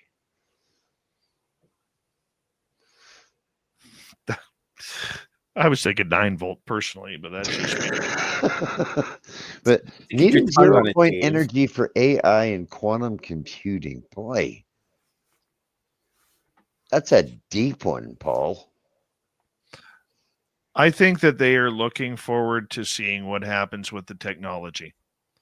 I think that's what they are looking forward to. That look, if the UFOs and aliens are here, they definitely want to try and seize the technology to see what we can do in order to help them out, or to help out humanity, or in this case, the military-industrial complex. So I see that being an issue for a lot of people. I really do. Don't want it to be, but I can see that happening. But there's one thing I've learned about this whole thing is it's not so much trying to follow history, but paying attention in history to when things just kind of all of a sudden disappear. 1954, T. Townsend Brown had been working on electrogravitics for years and said he had cracked it. And there was story after story after story about this, anti-gravity technology. And then all of a sudden, it was gone. And most people don't even know who T. Townsend Brown is anymore. 0-point energy. Nikola Tesla, one of the most brilliant minds that ever lived, died alone with a pigeon in a hotel room in New York. And to this day, we still don't know if we have all the paperwork that he left behind, because the FBI apparently seized it. So when you go back and you follow history in this, and you're looking into the history of this, watch for the glaring things that just all of a sudden drop off the map. And that'll give you an idea about where we're at. It's a good point. Very good point. Let's go to Little Cam.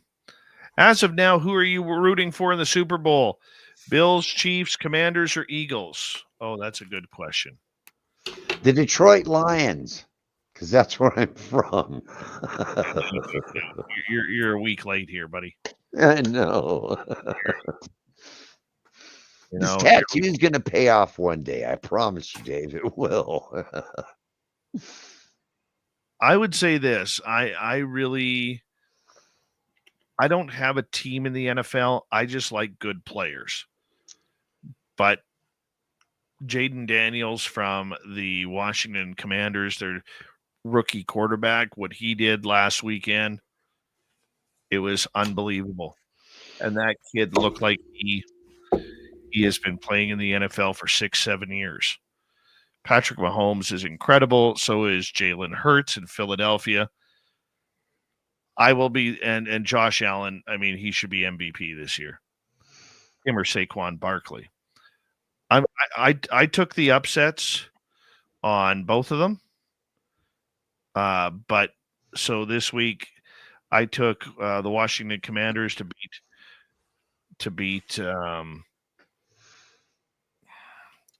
Kansas City Chiefs, and I took the Washington Commanders to beat the Eagles. I don't think I'm right, but that's what I'm hoping for. Well, when it comes to my kids, had Sweet Robbie G join in. How you doing, Sweet Robbie G? Rob, I'm doing hey, good, buddy. fellas. I'm doing good, fellas. I just saw the party. Hi, and Rob. it's like, how are they having a party without me? Let me jump on in here, man. What's going on, guys? How you doing, Looking Terry? good, Mr. Handsome Filthy Rob Phil. G. Right. Now, when it comes to the kids, though, my kids, they're Chiefs fans. So the family at this point in time is now we've kind of all gone to the default. Good old, we're Chiefs fans. So to be honest, But how many Husker fans do we got here? yo, Come on, Nebraska Huskers. the Huskers, You're not buddy. cheering for them. I don't know if we can be friends or not. That's my Are you football. a Husker, Filthy? I am a Husker. Well, I'm I'll still tell you waiting what, for me, Bob, if he's listening, to give me that jersey. So I'll tell you what, Filthy, when I fly down to Nebraska for the Bigfoot conference, the airport is filled with Cornhusker stuff. I'll get you some. I just feel like I need to crush a beer and squish it against the side of my head and like jump off a table and eat like a steak and a couple husks of corn. Husks. I think you need to Husks. do that on the back tailgate of a 1985 Ford F-150 in order to make it work possible. I'm gonna wear just like a flannel shirt, nice and open, chest hair flowing in the wind. There's lots of wind in Nebraska, I'm guessing. They got lots of tornadoes down there. They're good. Very nice. Good call. Let's go to this question here. Why do people think that if the government admits aliens are real, we are immediately going to get all of this alien technology? What do you think, Terry? So do we go down the list? I mean, so, okay, government comes out and says the aliens are real. All right, that's great. Okay, so question number A, where are they from? Question B, what are they using to get here? Are we going to get the question B? Who knows? Depends on if the government can make money out of it or not. I mean, I don't think that there's been so many things that have been taken away from us for industry. Timber barons have caused problems, oil barons have caused problems, and we're still living in that same sort of oil economy to where that kind of technology is going to affect our global economy. So no, I don't think that when they government say aliens are real, where all of a sudden everybody's going to be cured of every disease and everything's going to be free and everybody's going to not have to pay the power company anymore. So I don't think that that's going to happen anytime soon. How about you, Rob? No, that makes total sense. It's one of the reasons why they won't give up the secret is because they don't want to give up the tech. They don't want to tip other nations off that we have the tech. So yeah, I mean, truthfully, if aliens arrive tomorrow, truthfully, that tech probably still wouldn't be implemented or shared for many, many years to come. So don't even count on that. I count on the government admitting there's aliens way before they decide to share the tech. That's a fact. So you came in kind of late. What's your whole thought about this new outing by Coulthart? I like it. And I was telling Drew last night. I think what a lot of people have immediately memed it up. There's egg memes. I see Dave has the new T-shirt in the swag shop now, so it's going crazy as far as the energy around it, and I'm glad for that. But for a lot of experiencers who have actually experienced craft that look like that, for them it's revelation and it's confirmation that what I saw lines up with what they showed on that show. And that was the same for me. My experience really lines up with the shape of that egg, roughly the size. And, I have the video footage that everyone knows. And I think for a lot of people and my item has been seen all over the world, there's many, many cases of it. MUFON has many cases of it. And I know for a fact there are a lot of experiencers that the moment they saw that egg, they were like, that's what I saw. And I think for those people, this is huge. So I think this video, as long as it gets validated, which we hope it does soon. And I heard you guys talking about there's supposed to be a 2-hour video or approval for that to be released, which is amazing. I can't wait for that. But I think for a lot of people who have encountered this particular type of shape, which is another thing I pointed to, the government redacted shapes for so many years during the release of UAP reports. They finally released shapes about a year or so ago, and those shapes happen to be white, translucent, silver spheres and objects. And I think we just saw an example of one of those things that Arrow had categorized for sure. For sure. Now, that's what we were discussing just a little bit ago. Is unfortunately, it's another UFO typical video that's slightly grainy, a little out of focus, and only shot from one aspect. But now, if they do release the entire 2.5 hour video where apparently there's a ground clue that had to put a sling around this thing and so forth, now that could be, like Dave said, that could be revolutionary. Absolutely. Yeah. If I can get my dirty 2 cents in here, it's not much anymore because Canadians don't have pennies. But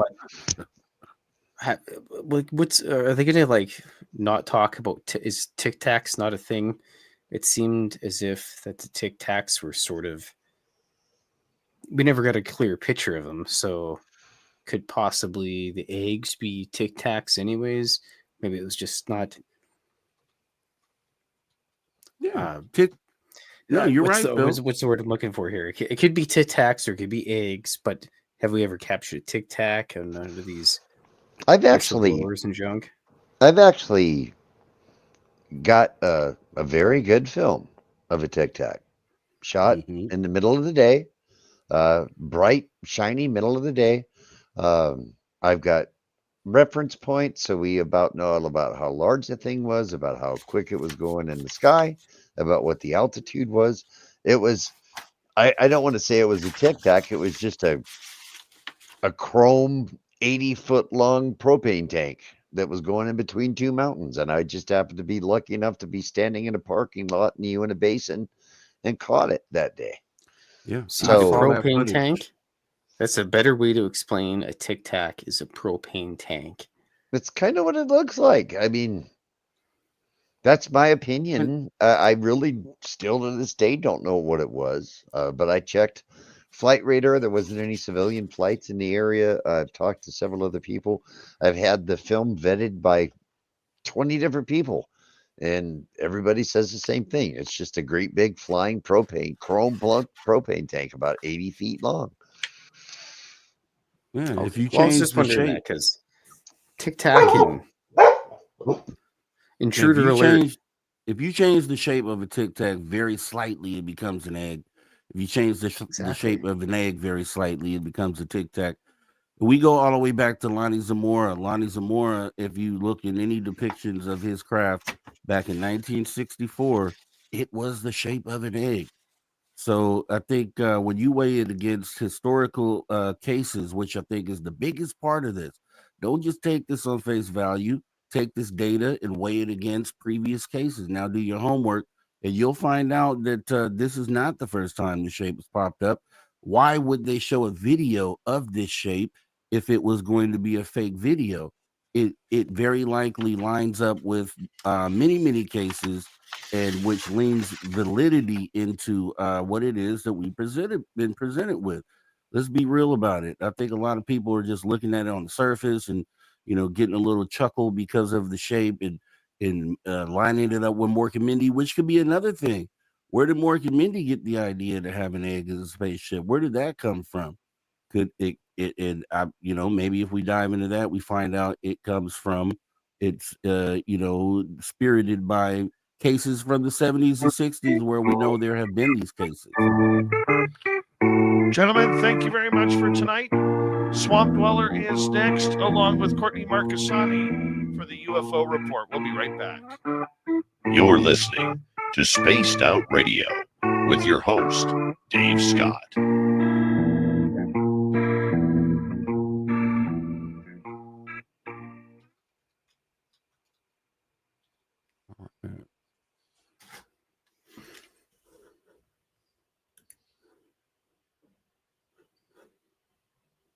There we go, boys. Clear, We are clear. done. All right. Good. I'm glad I got some words in before we shut it down for the night, man.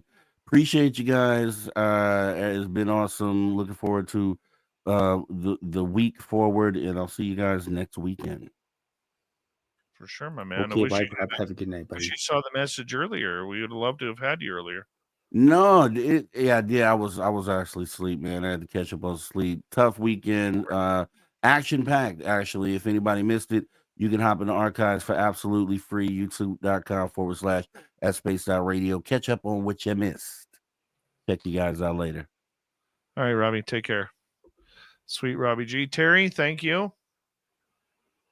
You're muted, Terry. Terry's on mute. Oh, you're muted. Last comment. There's a comment here, Dark Protocol. Do you think SOR is part of the problem? When a whistleblower comes out, people immediately rubbish everything. Terry, I will believe you when you release a crisp 2-hour video. Anybody who wants to see any of the video stuff that I've got, all you got to do is email me. I'm happy to send it over. Once again, thank you, Dave. It's been my pleasure, and I love the SOR family, and it's good to be here again. Don't worry about Dark Protocol. He ate a lot of lead chips as a kid. Just when it comes to this kind of evidence, guys, you should feel free to share it among whoever would like to see it, and that's how I feel about it. All right, thank you, Terry. Dirty Phil, thanks, buddy. Where are you going? Are you sticking around? Well, until I gotta sit here until the time is up. That's my usual thing, right? Oh, look, there's an egg. Right back. Oh, look there. Okay. Well, everybody, you got about, looking at here, 3 minutes or so. There's an egg. And this black slate. That's yes, the egg thing. Not really sure what I have to say about the egg. I'm not a professional of any sort, so I only have opinion. It's good fodder for cartoons, so I will be drawing cartoons about it. If it is a UFO, then great. Nobody's going to believe it. If it isn't, then great. Nobody's going to believe it anyways. Did I really say egg? Egg. Plaid koala. A plaid koala is like a hybrid Australian and Canadian. Best egg ever. I guess it is pretty good. I can do a watercolor this week for it.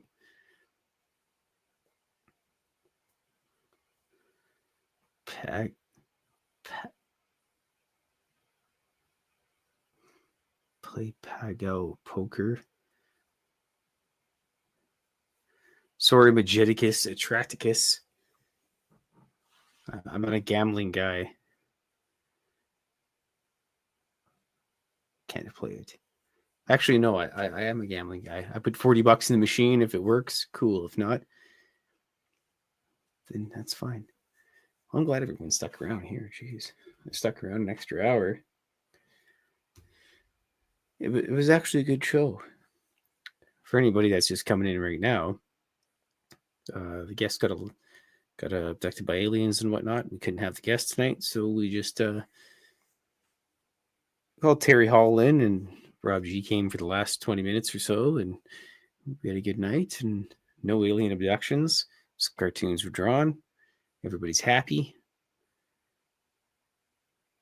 Sold out radio. Man, if I was Dave and someone was like, give me $10 million for your company, I'd be like, yeah, we'll give Filthy $5 million in pizza slices.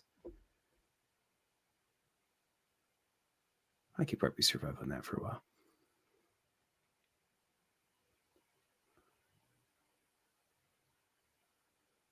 Oh, I see what you're saying.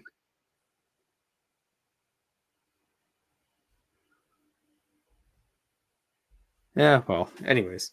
I'm trying to read the rest of the stuff here. It's all good. I had a good time anyways. Drew a couple cartoons, and everybody's having a relatively decent enough time, I guess. Bomber's apparently missing time.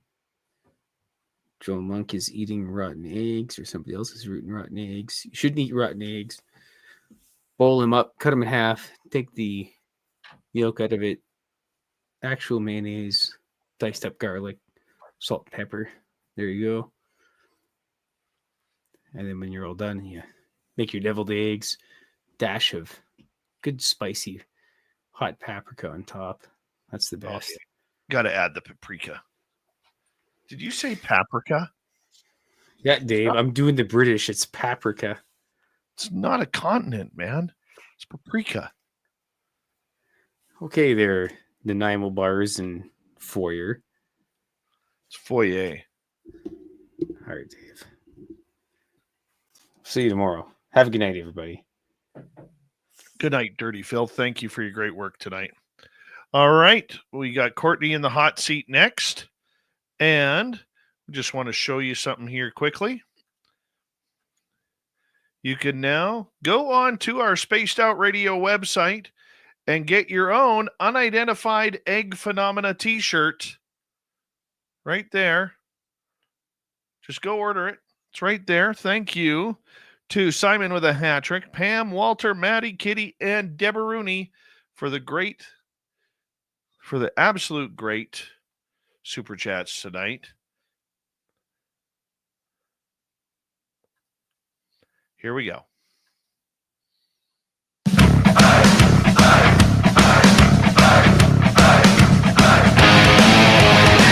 Here we go with the third and final hour of Spaced Out Radio tonight. Good to have you with us.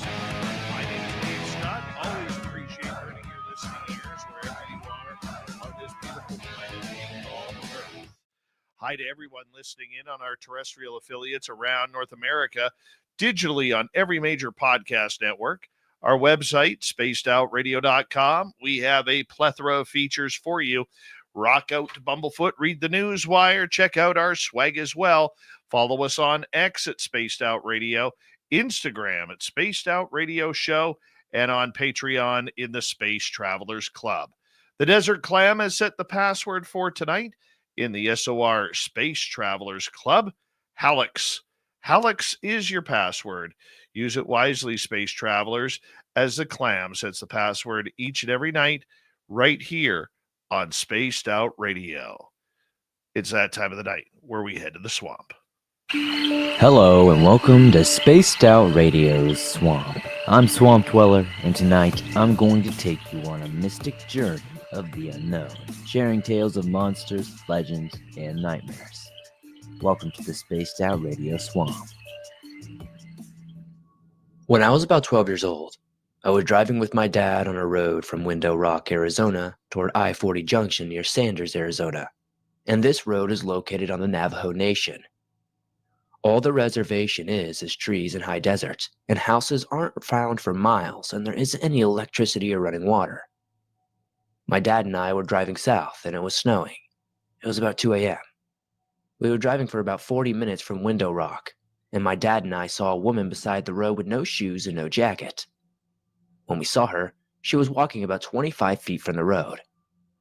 Damn, she must be freezing. I started giggling because I thought she was drunk or something, walking in the middle of nowhere in the middle of the night.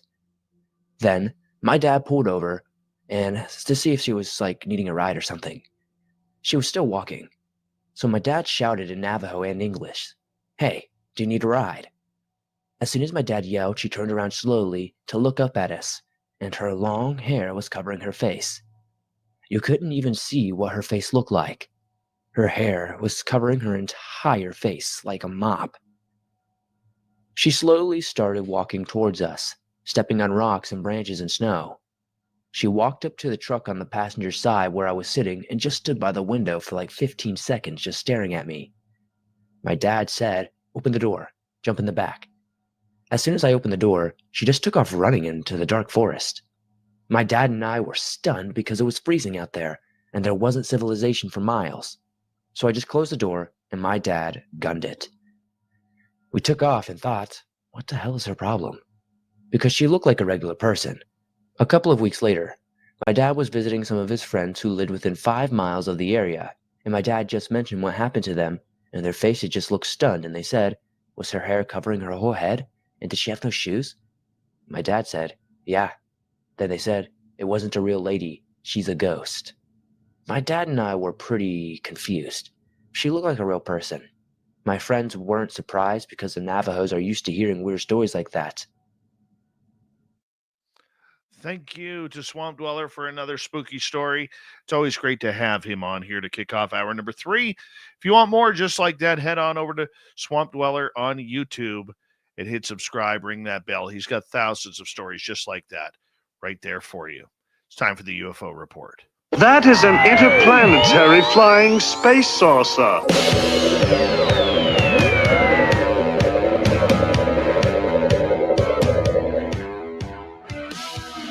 You have made me very angry.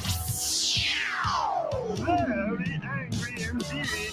Filling in for Tim James, who is on the DL tonight. He's off for an MRI on his shoulder. Courtney Marcassani returns, and we love it when Courtney is here because her hair always looks fantastic, and the audience loves her as well. Courtney, get you to unmute your microphone, and welcome back. How are you? Hey, thanks for the warm welcome back. It's nice to be back. I'm so psyched to go through the news shakedown tonight, just like old times. Dave, how about you? Oh, it's so nuts right now.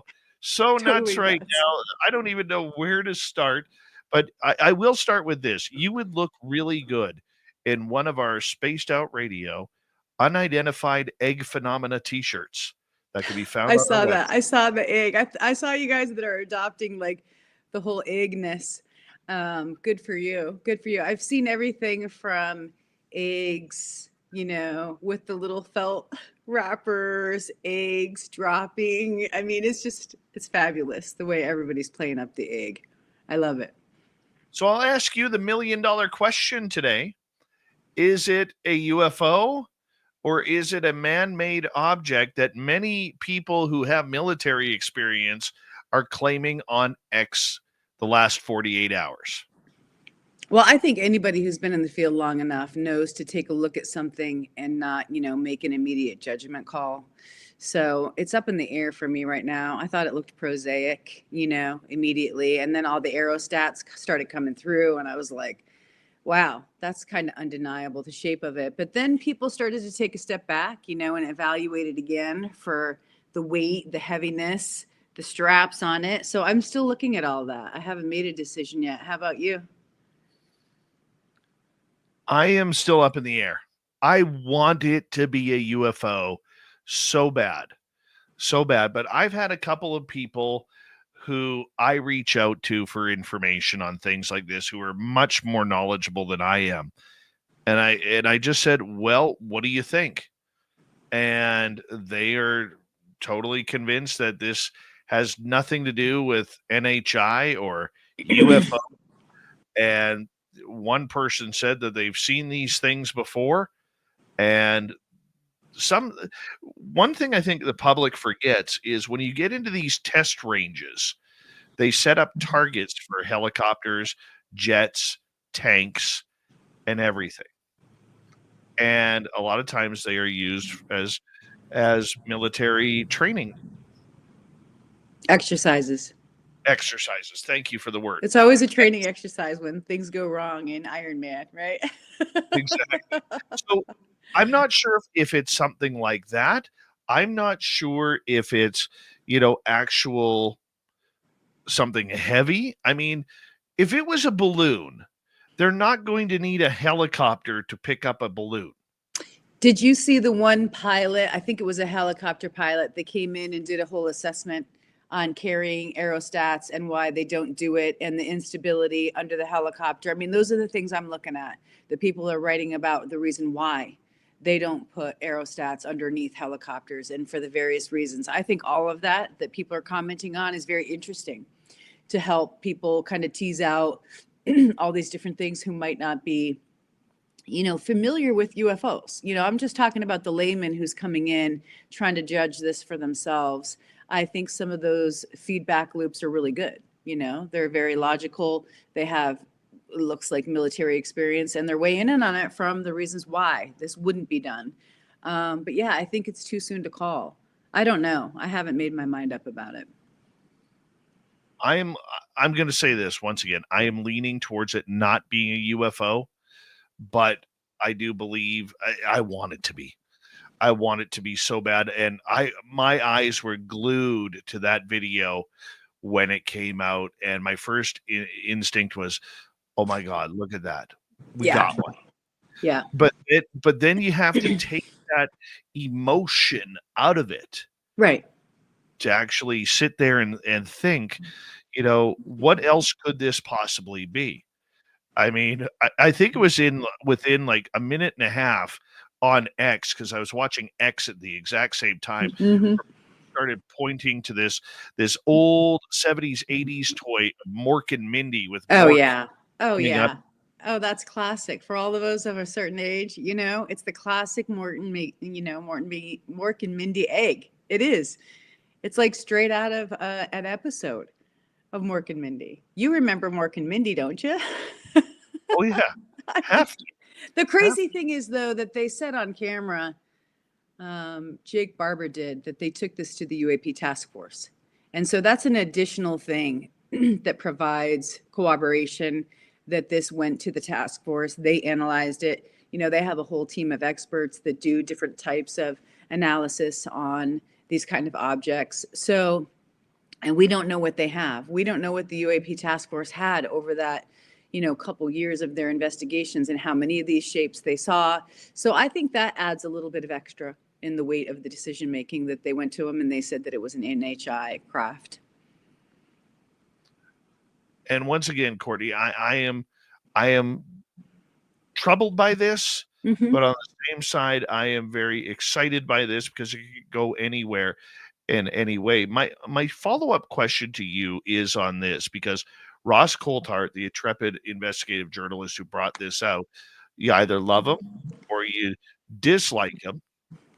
He doesn't seem to have any sort of in between on that. What is your thoughts overall about this? Because many people are accusing him of being a liar. Many people are accusing him of being bought. Many people are accusing him of broadcasting fake news. What's your thoughts? Oh, I think that he's been at this for a long time. I think that when he brought the David Grush story out and worked, collaboratively with Leslie Keene and Ralph Blumenthal, it really showed this cross collaboration between all of these journalists to push the ball forward with the real whistleblower. I think one of the differences is, his newest witness is not a whistleblower in that sense, and hasn't had a chance to go to Congress, hasn't had a chance to show that side of the story, right? On what he's gone through and done those paces like Grush did. So I think that opens the door for a lot of speculation. That's what happened with Jason Sands when he came out, as people said, why is he coming out on X in spaces? And that for them, in their perception, lowered his credibility, even though he went through an actual process with the NDAA and giving his testimony to Senate Intelligence. So I think that some of that has definitely caused a ripple and some skepticism on Ross, probably. Because with Grush, he had somebody who had gone through that process. I do think additionally, the psionics being entered into the discussion and into the News Nation programming turned a lot of people off. Not me, not you, because we know that whole side of it. But I think there was a lot of criticisms in that. And the most criticism I heard was just that it was produced too fast, too much information, covering too much. And there was a lot of criticism on that. I didn't hear a lot about Ross being not credible himself as a journalist, not so much, but I don't know. I follow different channels probably, so I didn't get that as much. I think Ross followed the journalistic protocol, to be blunt. I think the sources that he had vetted, that he has trusted over the years, kind of said, that this is something that somebody that we can believe. He's got a video. The video is allowed to be released, and I think he went with it. And I don't have an issue with that. Here's the other criticism, Dave, that I don't know if you're going to get to or not, but a lot of people in the public spheres, especially the veterans, were talking about the paperwork. Did you hear that come up at all about what was shown on screen on his history and his background and his paperwork? Because a lot of the veterans were looking at that and saying they were unsure if what was presented was explained properly, on camera, on film, or if it was misrepresented accidentally by Ross, that they flashed the paperwork and then it wasn't properly explained, because he talked about going into a certain program and the NATO thing, and then he didn't get into that program and he had to do additional training. And so he went into another program, and there was a lot of scrutiny around that, a lot of people discussing it. And asking for Ross and other people associated with News Nation to make that clarification. Did you hear that? No, that's news to me. That is news to me on that one. The psionic part about it, though, that was so familiar. Yeah. So familiar to me, and I found that to be. I was surprised that it was actually brought up. And that's what has me struggling over this whole thing. Which part? Like, how are you struggling? Like, articulate where the uneasiness is. Well, I said this earlier. For us people who are true experiencers, we know the feeling of when a UFO is around. You just get that feeling. I don't know how to explain it. You just know. Yeah, you do. You know you're looking into the sky when you're going to see something that you can't explain. Whether it's up close and personal or whether it looks like a star that's just doing some weird stuff in the sky. You just know. And you feel like there is almost this communicative level of telepathy or just that you've been implanted with some knowledge that you don't even know about, that you know where these things are and how to control them and how to communicate with them. And that really blew my mind. What did you think about the scene when they were out doing the experiment in the desert and they connected with one, and one of their psionic assets brought one in, and then another came in to kind of start a fight with the one that was vectored in? I thought that was real because I've done it. Do you think it was the U.S. military coming and interrupting an NHI-like craft, or do you think it was another NHI faction? What's your opinion on that? That part where it allegedly started the war or the dog fight up there, I'm not sure about that part. Right. That seems a little bit too movie-like to me. But the actual calling of it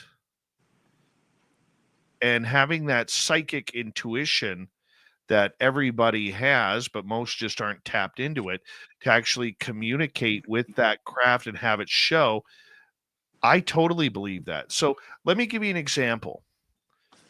When we were filming out at Flight 21 in 2023, I was under the Estes method. And during that time, I did not hear any spirit talking. And that's what you're trying to hear, is you're trying to hear spirits talking. Mm-hmm. I never had luck with that. But I kept seeing while I'm wearing this blacked out blindfold, okay, I kept seeing on the left side of my face a bright white orb. Okay, and it was shiny and it was bright to the fact that I was actually, squinting my eyes underneath the blindfold because it was so bright. Wow. And as explaining this happening, the rest of the team, there were 6 others there who looked up and saw a white orbed UFO coming over top of us, not at the height of what a star would be, but much, much lower. And they said it came down, it turned from an orb to a ring, and then dissipated and disappeared. Wow. So do you think they're doing the Estes method in that? Do you think they're doing the Estes method in that scene when you saw it on News Nation, or do you think they're doing some other kind of protocol? Because I never knew you had done the Estes method. That's new. Yeah. To me, it looked like in the short clip that they showed it, the guy had a blindfold on. Mm-hmm. So that's why I thought that they were trying the Estes method with it. I wondered the same thing. I think it's fascinating that you brought it up tonight to discuss, because I didn't think that was going to come up, but I wondered if it was the Estes method too. And I just posted it on my X a couple days ago for people who were curious about it, not knowing, that the special was going to air, or maybe I did. Maybe I had heard the special was going to air, but I had done another podcast about spirits and how people who do paranormal sense them, and they were talking about the Estes method. So I just posted it online, And that was the other thing I wanted to ask you, like your main takeaway after you watched it on News Nation. What did you think about the fallout in the community? If people were like, I'm done, I'm walking away, this is too much for me. You know, just the shock value of it all. It just seems like it turned a lot of people off who were not ready for this topic. I think it was too much. I think it goes to show. I remember talking to Sean Cahill a long time ago. I said, Bud, this is so much more than just nuts and bolts. He goes, buddy, he goes, I agree with you, but the public is not ready for that. This is giving them like a disclosure in like a drip style type of scenario where it's one drip at a time. And they just cannot take more. And I think, you know, like even when during the congressional hearings where they were talking about human hybridization, and that part even came back up in Jeremy Corbell's series on Tubi TV about the hybridization program. We have to talk about that. We have to talk about all the clips that have come out maybe after the break, but we have to talk about the big lies, what was submitted into Congress, what made it in. I mean, we have to at least cover it for the people who want to know about the Congress stuff, right? For sure. Or no? Okay. Oh, 100%. We also got to get to Stephen Greer too.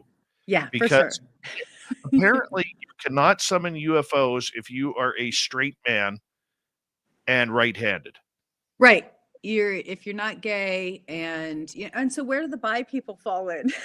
You got to ask that question, right? I mean, so Dr. Stephen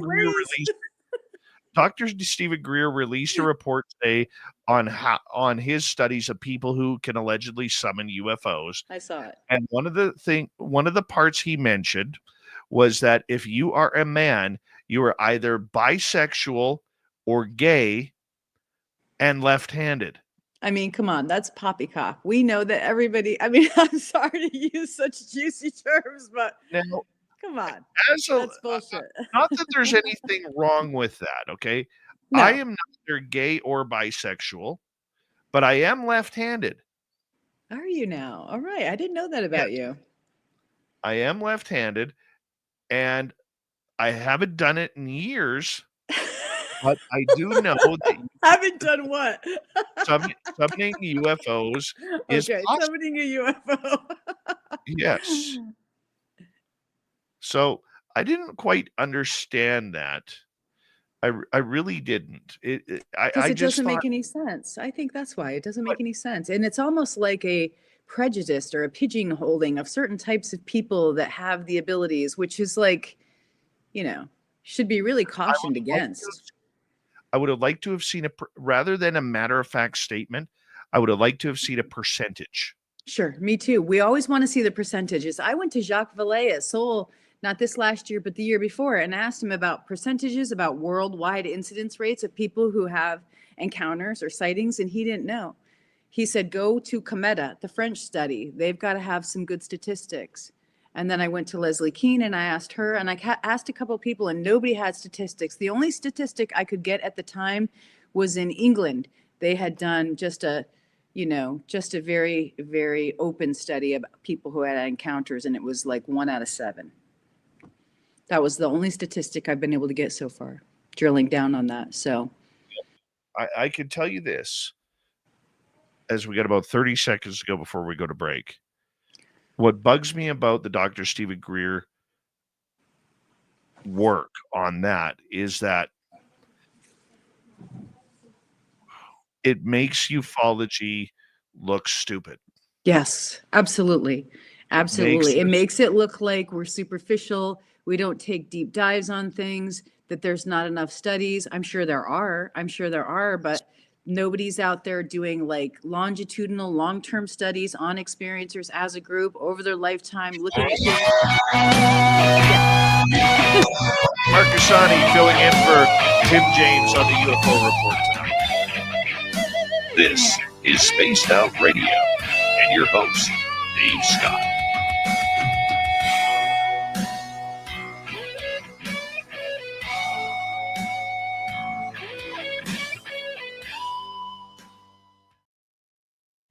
Hey, sorry I couldn't get my mind out of the gutter there for a second when you were talking about what you do with your left hand. I was like, I think we need to be clear here, Dave. What you're doing, where you're doing yeah, it, and when. no, that makes for good radio.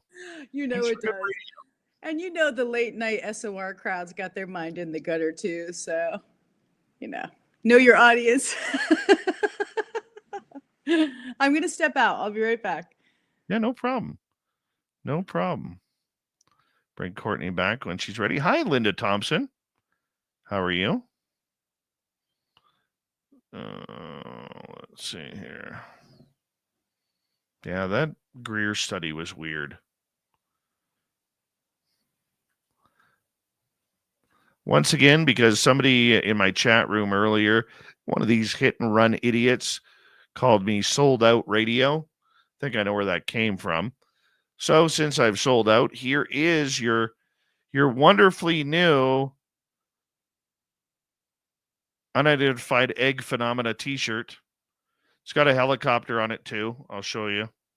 It's got a helicopter. There's the logo right there.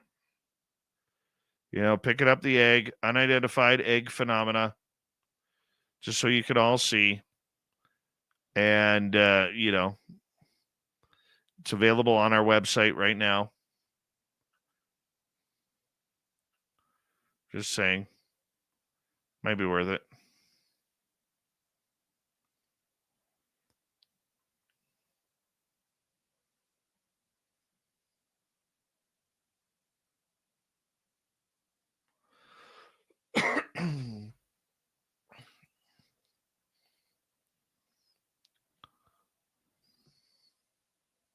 Yes, I'm left-handed.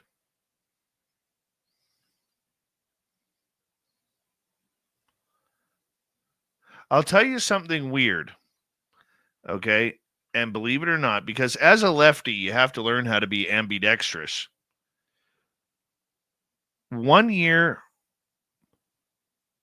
my lovely partner decided to get me left-handed underwear.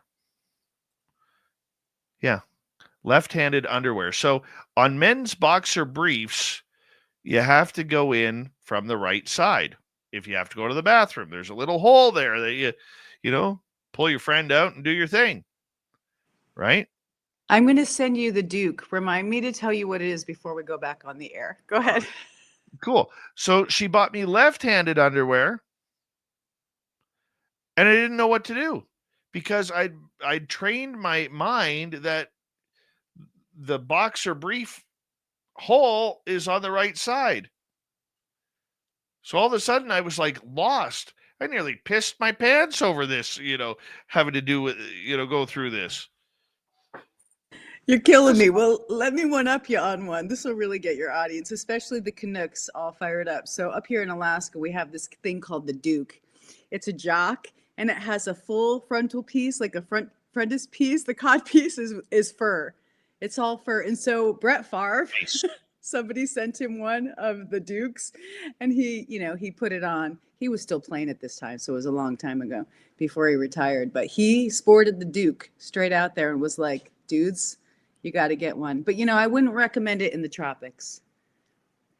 It's Canucks and Alaskans only. And maybe the rare person, in Cheeseland there in Wisconsin. Have you ever heard of it? I've never heard of that. You'll find it online now, and maybe you'll even see an old photo of Brett Favre sporting the Duke. So there you go. A little Canuck, Alaskan Canuck, connection on the old Under Armour. Well, yeah, I kind of get the whole aspect of it, but keep your jock warm, bro. Keeps Frank's beans warm, that's for sure. I don't know if it actually does overheat or whatnot, because I'm not a dude, and I haven't polled, as we were talking about, actual dudes wearing the Duke, but I think it's pretty funny. I think it's hilarious. It's good to be back. It's really good to be back on SOR News. Oh, we love you here. Yeah, thanks for inviting me. Always home for you. Yeah. It's not that cold down here. It's not that cold up here either. Everything is brown and it's warm and kind of disgusting. No snow for us. Really? Yeah. Yeah, We've we got- just can't get any accumulation. There's no snow on the ground, no skiing. I don't know what they're going to do about the Iditarod. All the rivers are flowing. It's Oh my. yeah. Yeah, the don't lakes know. are frozen here. We're supposed to get a cold snap here very soon, but we haven't seen a lot of snow. Had a lot of days of snow, but not a lot of accumulation. But the mountains are here are in good shape. Hold on, Court. Here we go in like 7 seconds.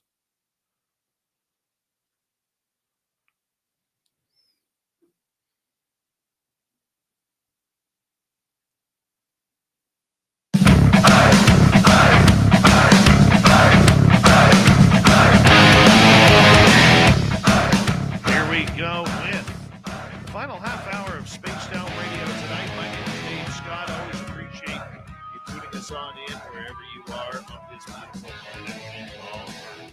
Reminder to all of you that if you've missed most of this show or others, our archives are always free. You can join us on YouTube or any major podcast network. Our website, spacedoutradio.com. We have a plethora of features for you. Rock out to Bumblefoot, read the news wire, check out our swag as well. Follow us on X at Spaced Out Radio, Instagram at Spaced Out Radio Show, and on Patreon in the Space Travelers Club. Here's Courtney Marcassani filling in for Tim James on the UFO Report, and we are talking about Jeremy Corbell here because he has a new series out that's put out by TMZ on chasing down UFOs and how he's the main subject of this 3-part series. And one of the things that he said was very controversial, and he was wondering whether or not they should even put it in the documentary, but TMZ decided to do that. It's called The Lie. Is 2025 going to be the year where an alien mothership makes its way to Earth? Many people like Lou Elizondo have said yes. Others have said yes as well, that's what they're preparing for. Yet Corbell came out and said that this has been a red flag in place since the 1970s and that it's all a lie. Courtney, where do you stand on this? Well, I've heard it. I mean, I heard it personally. I heard that being spread. Multiple people shared it. Multiple investigators contacted me about it and said, "Have you heard this?" And I said, "Yeah, I have." And so we started comparing notes on what was being said. So there were actually over the summer like 3 different things coming out. The James Webb Telescope had picked up, a signal. That was 1. 2, there was an object. And then 3, there was this prophecy, right? Around something catastrophic happening, which was kind of separate. But when I talked with one person who is tight in that circle, they said that it was an object in space that was heading towards Earth. And I ran it by a bunch of different people, and a lot of people weren't taking it seriously. I was, because the source and the nature of the way it came through, I actually took it really seriously. I was shocked when Jeremy Corbell brought it out, because over the summer or in the fall, Lou came out on Matt Ford and said, there is something catastrophic. He confirmed he had heard about it. And then he kind of parlayed it over to somebody else or somebody else's department and said, I'm not really, that I can't speak to that. That's not my issue. It's somebody else who's better qualified to speak about it. And then I just saw recently he had Diana Pasulka that he kind of punted that question to talk about like religious matters. So I only saw a clip of them talking about this. I haven't seen the whole video or the whole conversation of that. I need to circle back and watch it and understand now how it's being presented.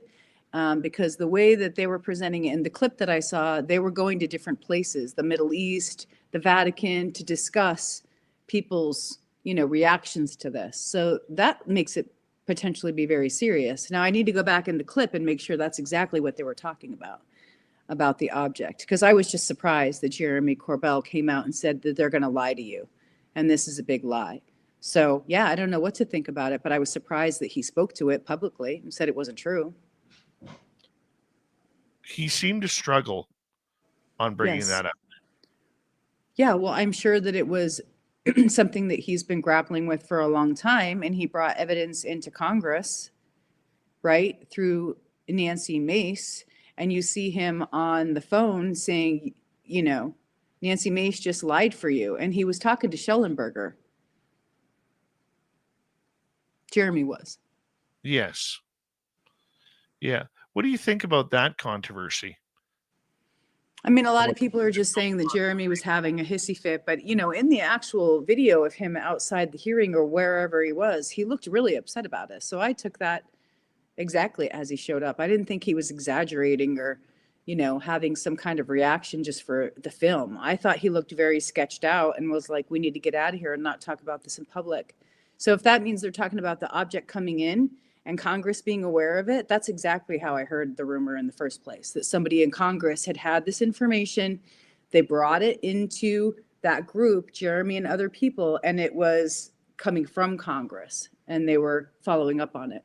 So that part tracks. And I could see why he would feel betrayed if Schellenberger was supposed to comment on the record, and he didn't. And that was arranged between Mace and Jeremy and Schellenberger. That's what it looks like Jeremy is accusing him of.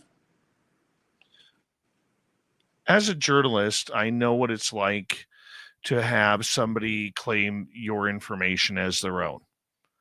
I've had it happen with a very well-known reporter.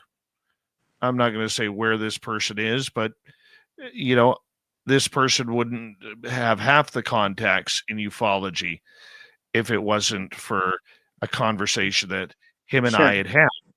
Well, Jeremy wouldn't either if it was for George Knapp, right? True.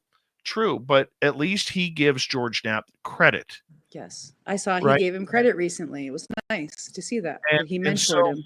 The fact that Jeremy is upset that he feels that Immaculate Constellation was stolen from him and Schellenberger given credit for it, I can see from a journalistic point of view where he's upset about that. I didn't see it that way. That's interesting that you bring that up. I had not heard that, and I wasn't seeing it that way, that the story was actually, but just in a wider sense, when I read the 200-page document that gets submitted up into Congress, right? A lot of our work is in there. A lot of our research and our work is in there, and nobody got credit for it. But they went and scrubbed the whole internet. Somebody did. Probably Schellenberger's research team, and they took all of our stories, all of our information, books, who talks to who. It was all in the 200-page document. So in some sense, you feel a slight. Now, I hadn't heard that Jeremy actually felt, a betrayal about that part, that his story was taken. So that's not the way I looked at that. I thought the lie had to do with what was entered into Congress, and that Schellenberger didn't either admit to it or speak to it or denied it during the actual hearing, which I thought could maybe there might be consequences for that if Nancy Mace lied, actually. I don't think Nancy Mace lied. I think she was just given the information that she was. And maybe she felt that because, on the video, it seemed like Corbell had a private conversation with her about it, that maybe she didn't want to out him as her source. Maybe. There's a bunch of different ways to look at it. I've been talking with people about it, how to look at it, scenario 1, 2, 3, 4, and 5, and I'm still up in the air about it because I don't think we have enough information to make a judgment about it. But I did think Jeremy's reaction was authentic and not made for the camera when he was scrambling there outside of the hearing room. I think so too. Yeah. I think so too. What should people be watching for right now, Courtney? You've got, a real pulse for what is happening right now. So what should people be watching for? I think there is an elevation of certain people. You and I've talked about this privately. I think there's an elevation of certain people, podcasters, investigators, the spokespeople, right? The spokespeople for specific types of camps, which we've discussed that before. And so I think I would encourage people to keep listening to more alternative media, to listen to different voices, because I do think leading up into this weekend, I've said this, and this is like the biggest taboo. I'm going to say the biggest sin in ufology, but I really do think this was a coordinated effort coming into this last weekend between different people, different groups, using, their researchers to get this all launched this weekend. And while I think that it's great for disclosure, and people are critical about this, and that I'm calling it controlled disclosure because I think controlled disclosure equates to some degree to, the management of all this information. Who gets the stories? Who brings it out? Who's got the highest leverage? Who's got the audience? Who's got the broadcasting like News Nation or other big groups? So I would continue to let people know that they should still continue to listen to alternative media. And that's what we've always done. You and I always have. I think the finger on the pulse is to watch the Psionic program. Obviously, there's several long form videos coming from News Nation because they only had so much time by Jake Barber. I would watch his group there, Skywatcher, to see what happens. Because as you've seen, we've seen other types of organizations like Enigma and, these skywatching apps and these skywatching groups, and they don't last very long, or they just kind of consolidate and limp along. And they also don't share their data.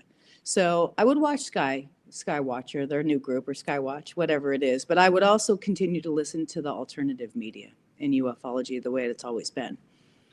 I would agree with you on that, very much so. And I'm curious to see where this fallback is going to go. I keep hearing reports back to the Jake Barber stuff that there are many former and current military and IC members out there that actually want to challenge this story because they feel it's almost like there's some sort of stolen valor going on there.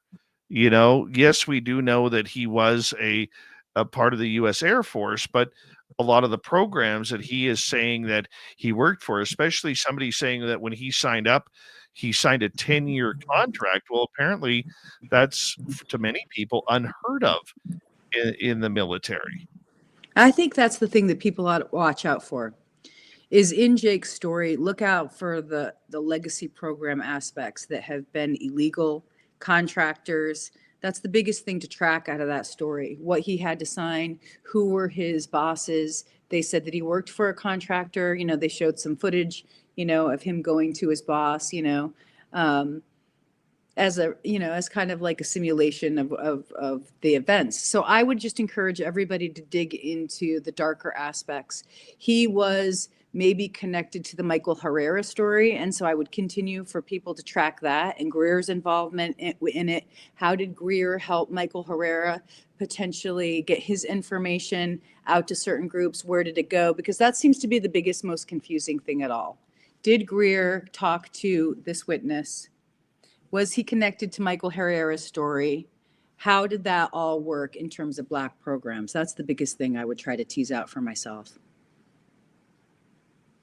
Is there going to be more fallback, or because of this reaction, do you see whistleblowers kind of hitting the brakes on this now? Or do you think that the door is open? I think the door is open, and I think there's two more whistleblowers coming out.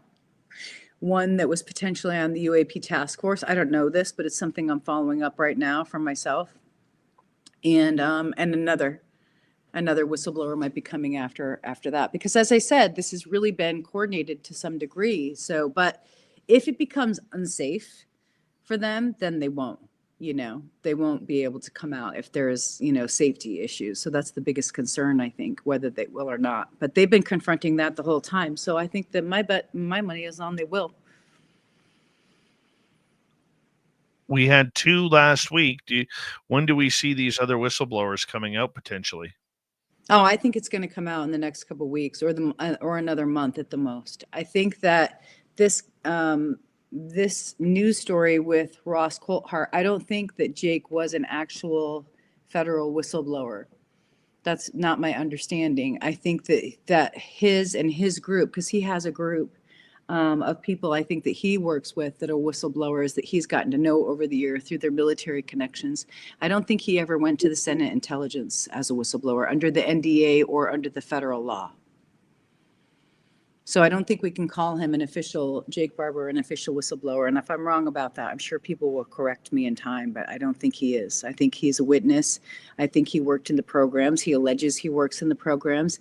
And I think now that he's gotten out, he's set up this organization to bring things out to the public in a private company. I found that it's very interesting that this is a gentleman who already has a Skywatch website program going on where he wants to take reports. Yeah, well, I mean, that's what makes all of us nervous, you know? I mean, that's what makes us nervous about MUFON. It's what makes us nervous about Enigma. It makes us nervous about any of these apps that are using AI to collate data on private citizens and how that information is used. Now, Unhidden, you know, the organization out of the UK came out and said and explained their whole process for information about experiencers and how they're keeping it safe.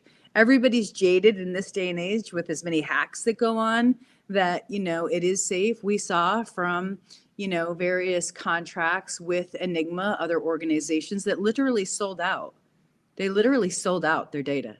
And so people who tracked that saw data from one organization pop up with Enigma somewhere else, and questions were asked and people were upset about it. And so how does that selling out actually happen, and who has the right to sell out your data? So yeah, I think there's a lot of people watchdogging a lot of these organizations that take experiencer or anybody's sightings and information and what they do with it. I think what caught me off guard was where it later came out that Jake Barber had been interviewed on News Nation a couple months prior or a month prior to this happening about, you know, military logistics or whatever the subject was. Drones. And then drones, pardon me. And then come out as that whistleblower. You know, to me, it rubbed me the wrong way. There's something about that, like a game was played. You know what I'm saying? Yeah, Because well, Rob for a while.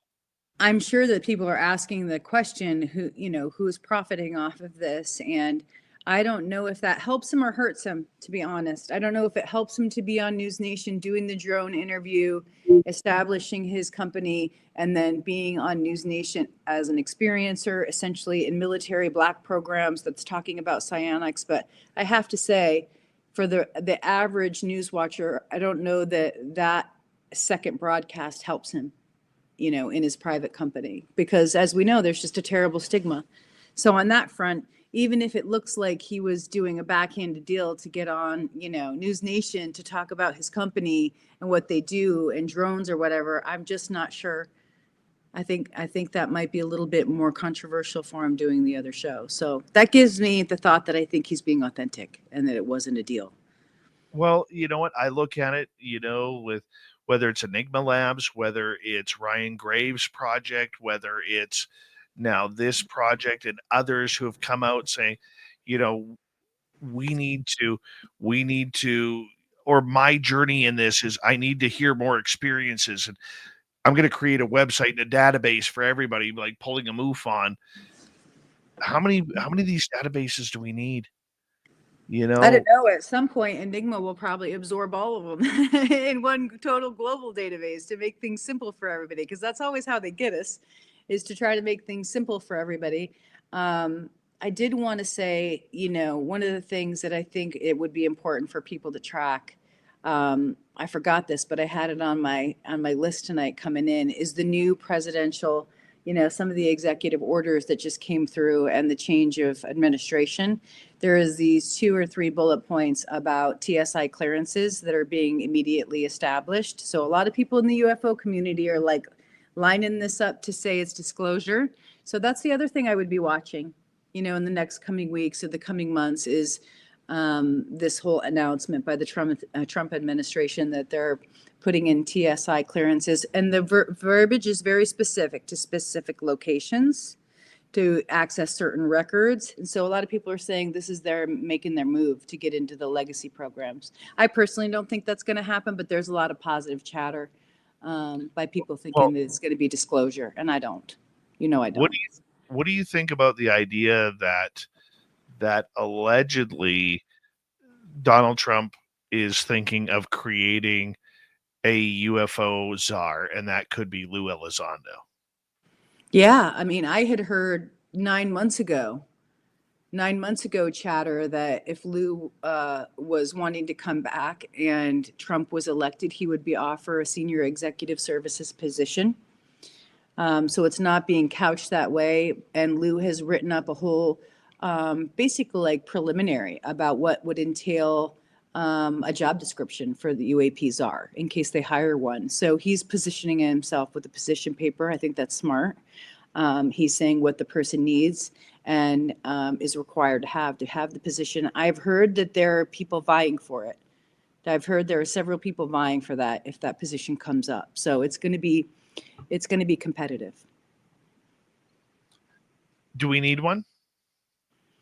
I don't think we need a UAP czar. I think what we would need is a UAP interagency council, which I've said that repeatedly to multiple people in those circles, that we would need different people, heads, leadership from each organization that has UFO information, records, intelligence departments to bring each of their leadership members together to do a task force. In their interagency council between all the different silos. I think that's what we need. And then if you need a czar at the top of that pyramid, then yeah, but show that it's substantiated, show that it's needed. And get rid of the siloing and the stovepiping and the secrecy. Get everything out there. Make it part of their charter. Well, it would be nice to see how they chose those people. I'm sure there would be a lot of discussion, great debate, and a lot of yelling off the top of buildings in order to see who they would choose for that. But well, if the UFO field is any indication, there would be a lot of backbiting, hatefulness, daggers being drawn, get your knives out. But if you're talking about government, the front side of it would all appear to look very professional with a lot of that happening behind the scenes of people getting stabbed in the back and thrown under the bus. And here I will be just hanging on out, telling all these weird UFO stories. Why? Because I can. It's a better place to be. It's a better place to be. It's a much better place to be, to not have to filter yourself, to be free of a lot of it, to say your opinion without persecution. Isn't that the truth? Mm-hmm. Courtney, I want to say a big thank you for you filling in for Tim James tonight on the UFO Report. It is always great to have you on Spaced Out Radio. Thank you, my friend. You bet. As we say goodnight, rocking in the background with little brother is watching. Bumblefoot is the Spaced Out Radio. Rocking it, sitting out, never seen the show. Get your horns up with the guitar, God himself. Special thanks to everybody listening in at work, at home, in your cars, wherever you may be. Thank you to everyone in our chat rooms tonight. YouTube, Twitch, LP, Facebook, Spreaker, LinkedIn, Space Travel Club, and on X, hashtag Spaced Out Radio. I know you're out there somewhere. Remember, this show is copyrighted by Spaced Out Radio, SOR Media Ventures Limited. Thank you so much for choosing to share your evening with us. Because together, don't make a mistake. We're watching. We own the night. Mr. Bumblefoot. We need a favor. We need you to take us home.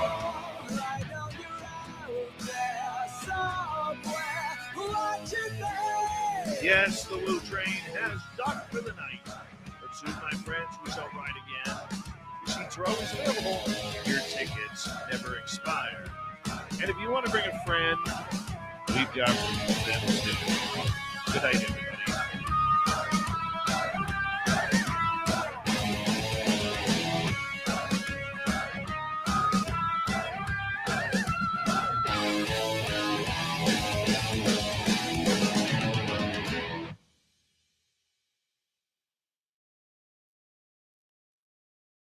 All right, we are clear. Oh, Courtney left already. Look at that. That was quick. That was quick. Give me 2 seconds here. Old Dave's got to do some typing. And 20, 24, 25, 25, not 20, 254 or 26.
All right.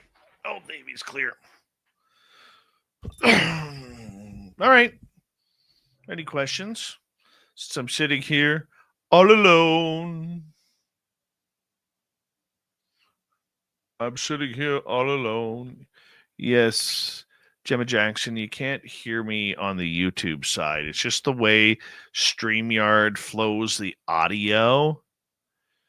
But I'm going to play something for you here. Give me 2 seconds. I'll show you what I'm talking about. When it goes into our podcast / broadcast system, the audio is clear as anything. I will show you in a couple of minutes because we are editing right now, or it's uploading right now. It's uploading.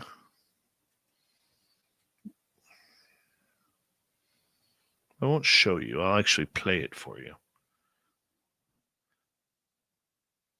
Tiffany Escada is going for the Bills. I want Josh Allen to get a ring, and I think this is a good year for him to try. But the damn Chiefs are so good. Hi, Thailand Greg. How are you?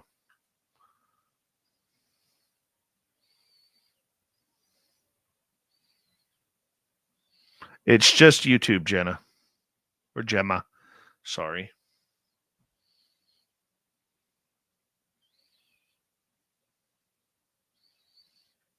All right. That should be done. And what am I doing here? That's the one I need. Our podcasts. View.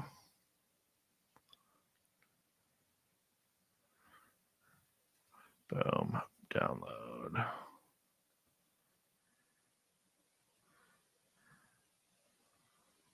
Okay.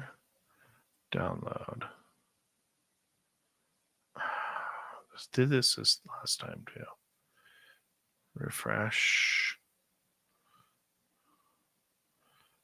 Download.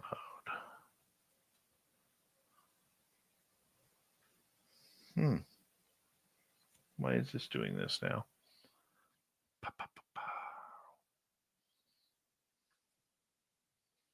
There we go. Must take a second. Must have went too fast. Overlander. Right now I've got Gray Haynes on. I know you're excited about that. I mean, you live in Prince George and everything, so it's it's a big thing over there.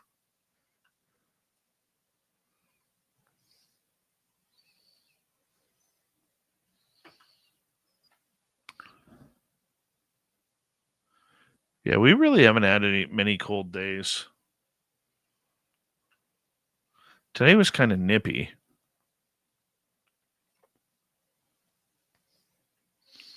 What is it right now? Saying 4 degrees. What's it saying? Hold on. Come on, you silly thing. What are you saying here? What are you saying?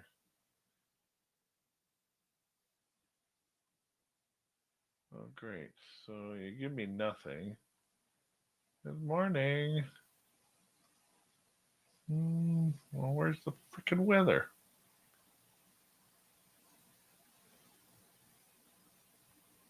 I'm really glad that they told me there's light traffic on the Caribou Highway right now. My God, I would have never known. Never known.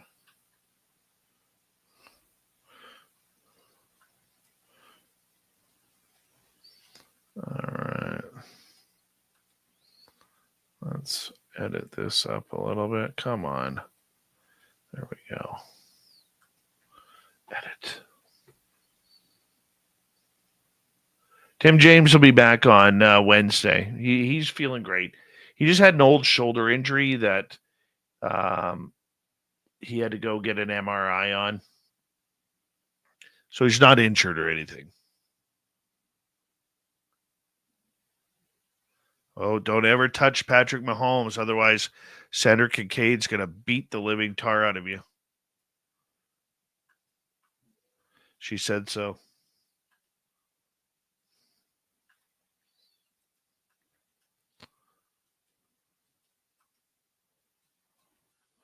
I'll rename this.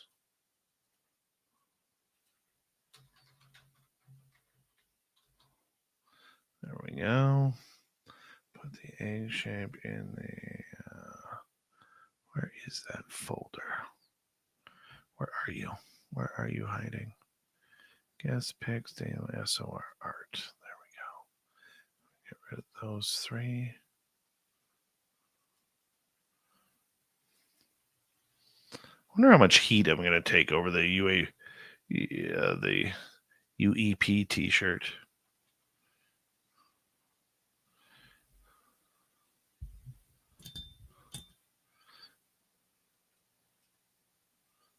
Yeah, whatever happened to the Fruit of the Loom cornucopia?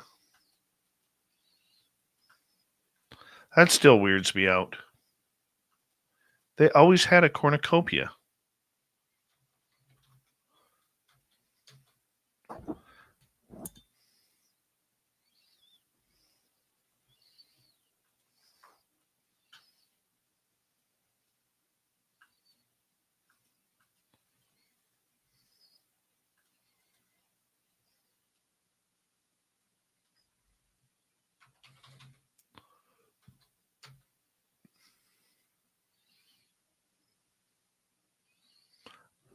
May.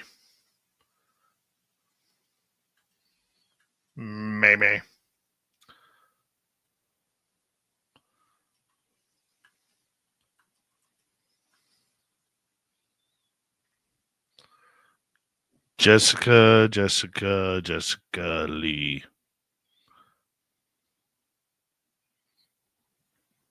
Total Mandela effect on the cornucopia. Jessica Lee, how's your teeth? Because you always got really nice teeth.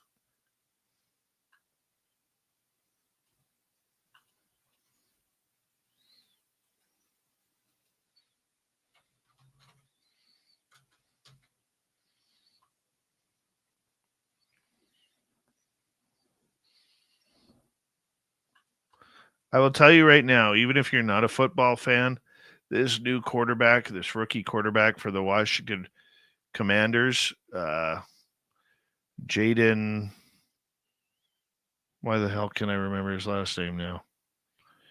This kid is amazing. Jaden Daniels.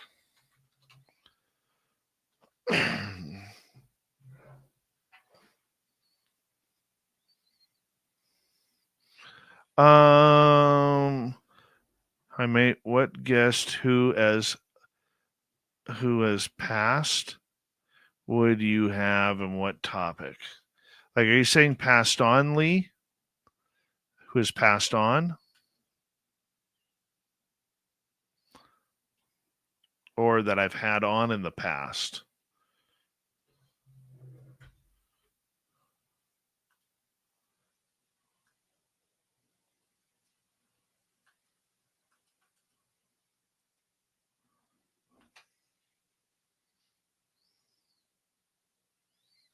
Danny Trejo's still alive. He was just arrested a few weeks ago.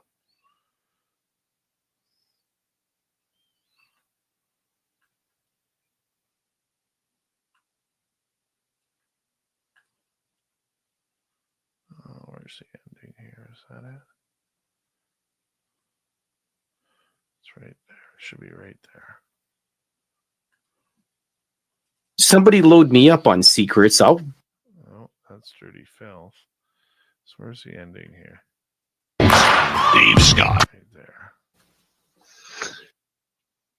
That's why I'm screwed up. Okay. All right. So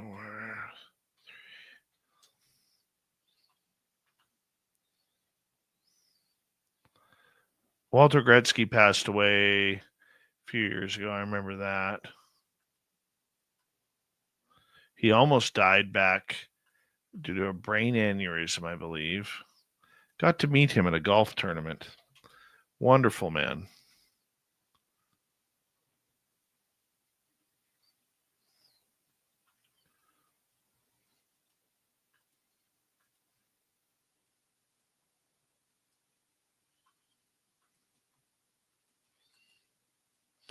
Made the mistake of eating my last box of Lucky Charms, finishing it off last night. Now I have no cereal left. Very disappointed in that. All right. Number 4. Should be right there.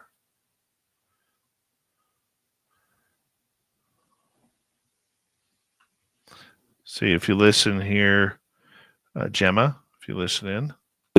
Gentlemen, thank you very much for tonight.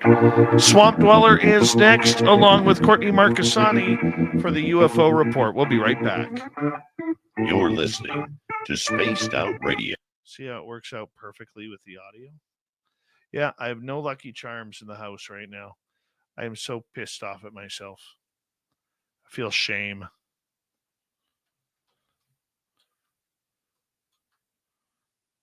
Is that 5? No, that's 4. That's 4.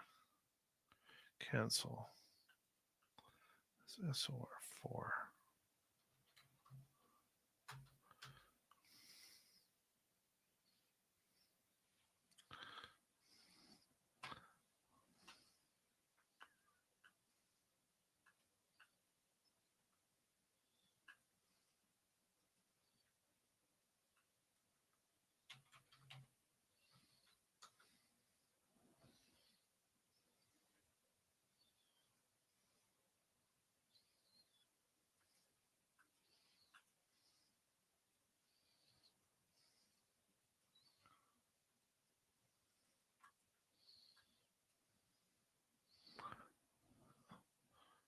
Passed on. Okay, thank you, Lee. I would love to. I wish Stanton Friedman was still alive because he, I think, was a scientific voice of reason in this community where he didn't blame the woo people. He was very much all about trying to find the proper answers in the blend between the science and the high strangeness. I think Stanton Friedman, I wish he was alive to still answer some of those questions that we see going on today.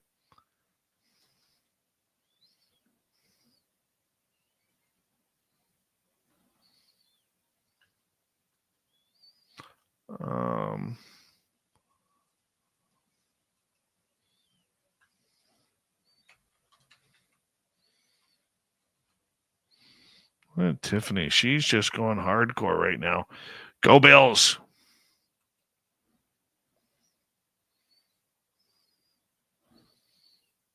I would love to see Josh Allen win a ring. I would. He's had a hell of a year. Okay, here's a football question for you football fans out there. Who's more of an MVP this year, Saquon Barkley or Josh Allen?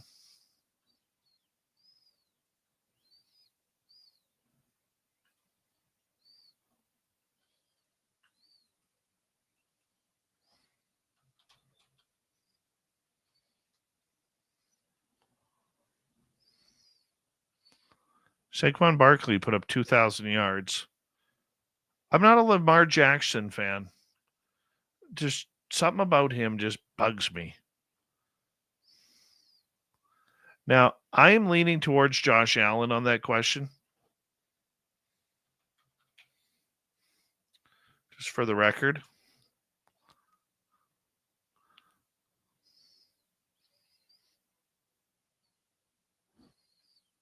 But Lamar Jackson really is, like, that's his team. And the one thing I noticed about the game yesterday was how effortless effortless football comes to him. Like, dude is just a magician out there. You know, kind of like Sandra Kincaid's crush on Travis Kelce.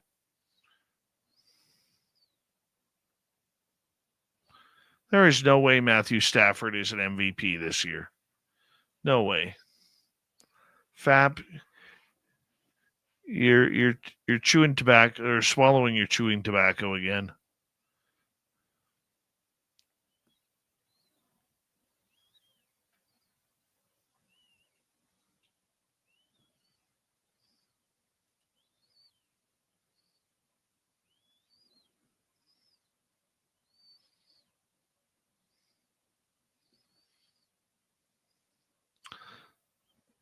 Sandra wants to give Travis Kelce the biggest hugging smooch. She told me.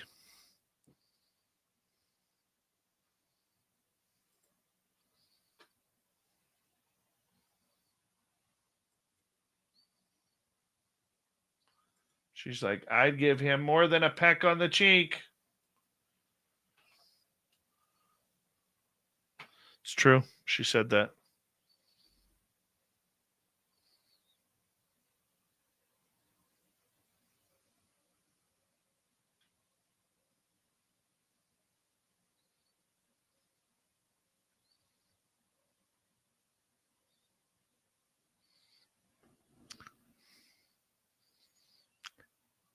Sandra has a big red and yellow bathroom in her house with the number 87 all over the place.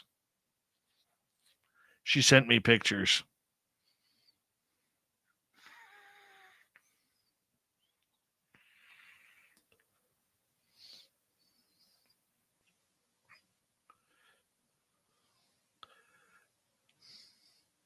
She's also a subscriber to Juju Smith-Schuster's YouTube channel. Yeah, Mark Andrews isn't doing very well today. Not doing very well today. Yeah, bad day yesterday.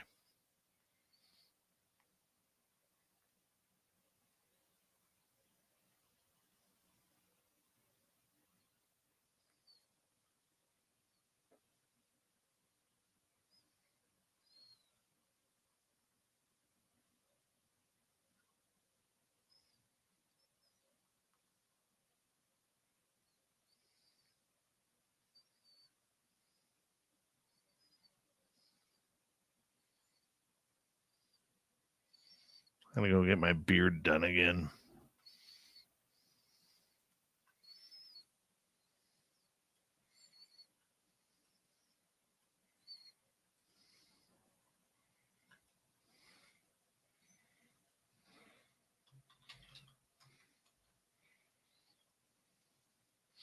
All right, everybody. Tomorrow night on the show, we have another guest change because this guy's sick.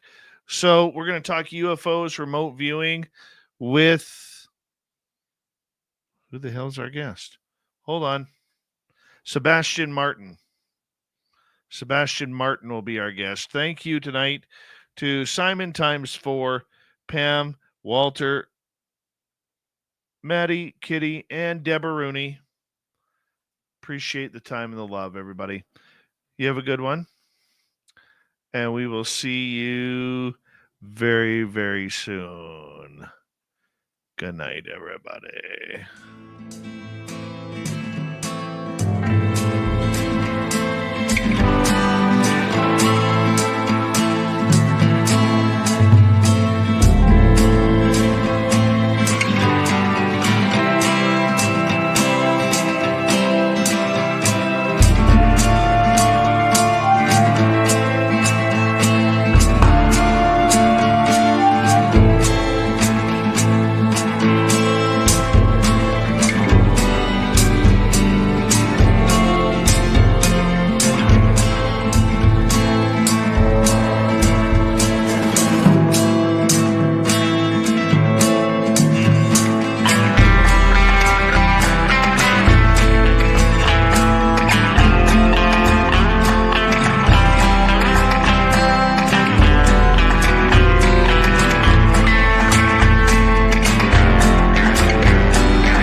Stay healthy, my friend. You too. If you need bail money, give me a call. Always, Dad.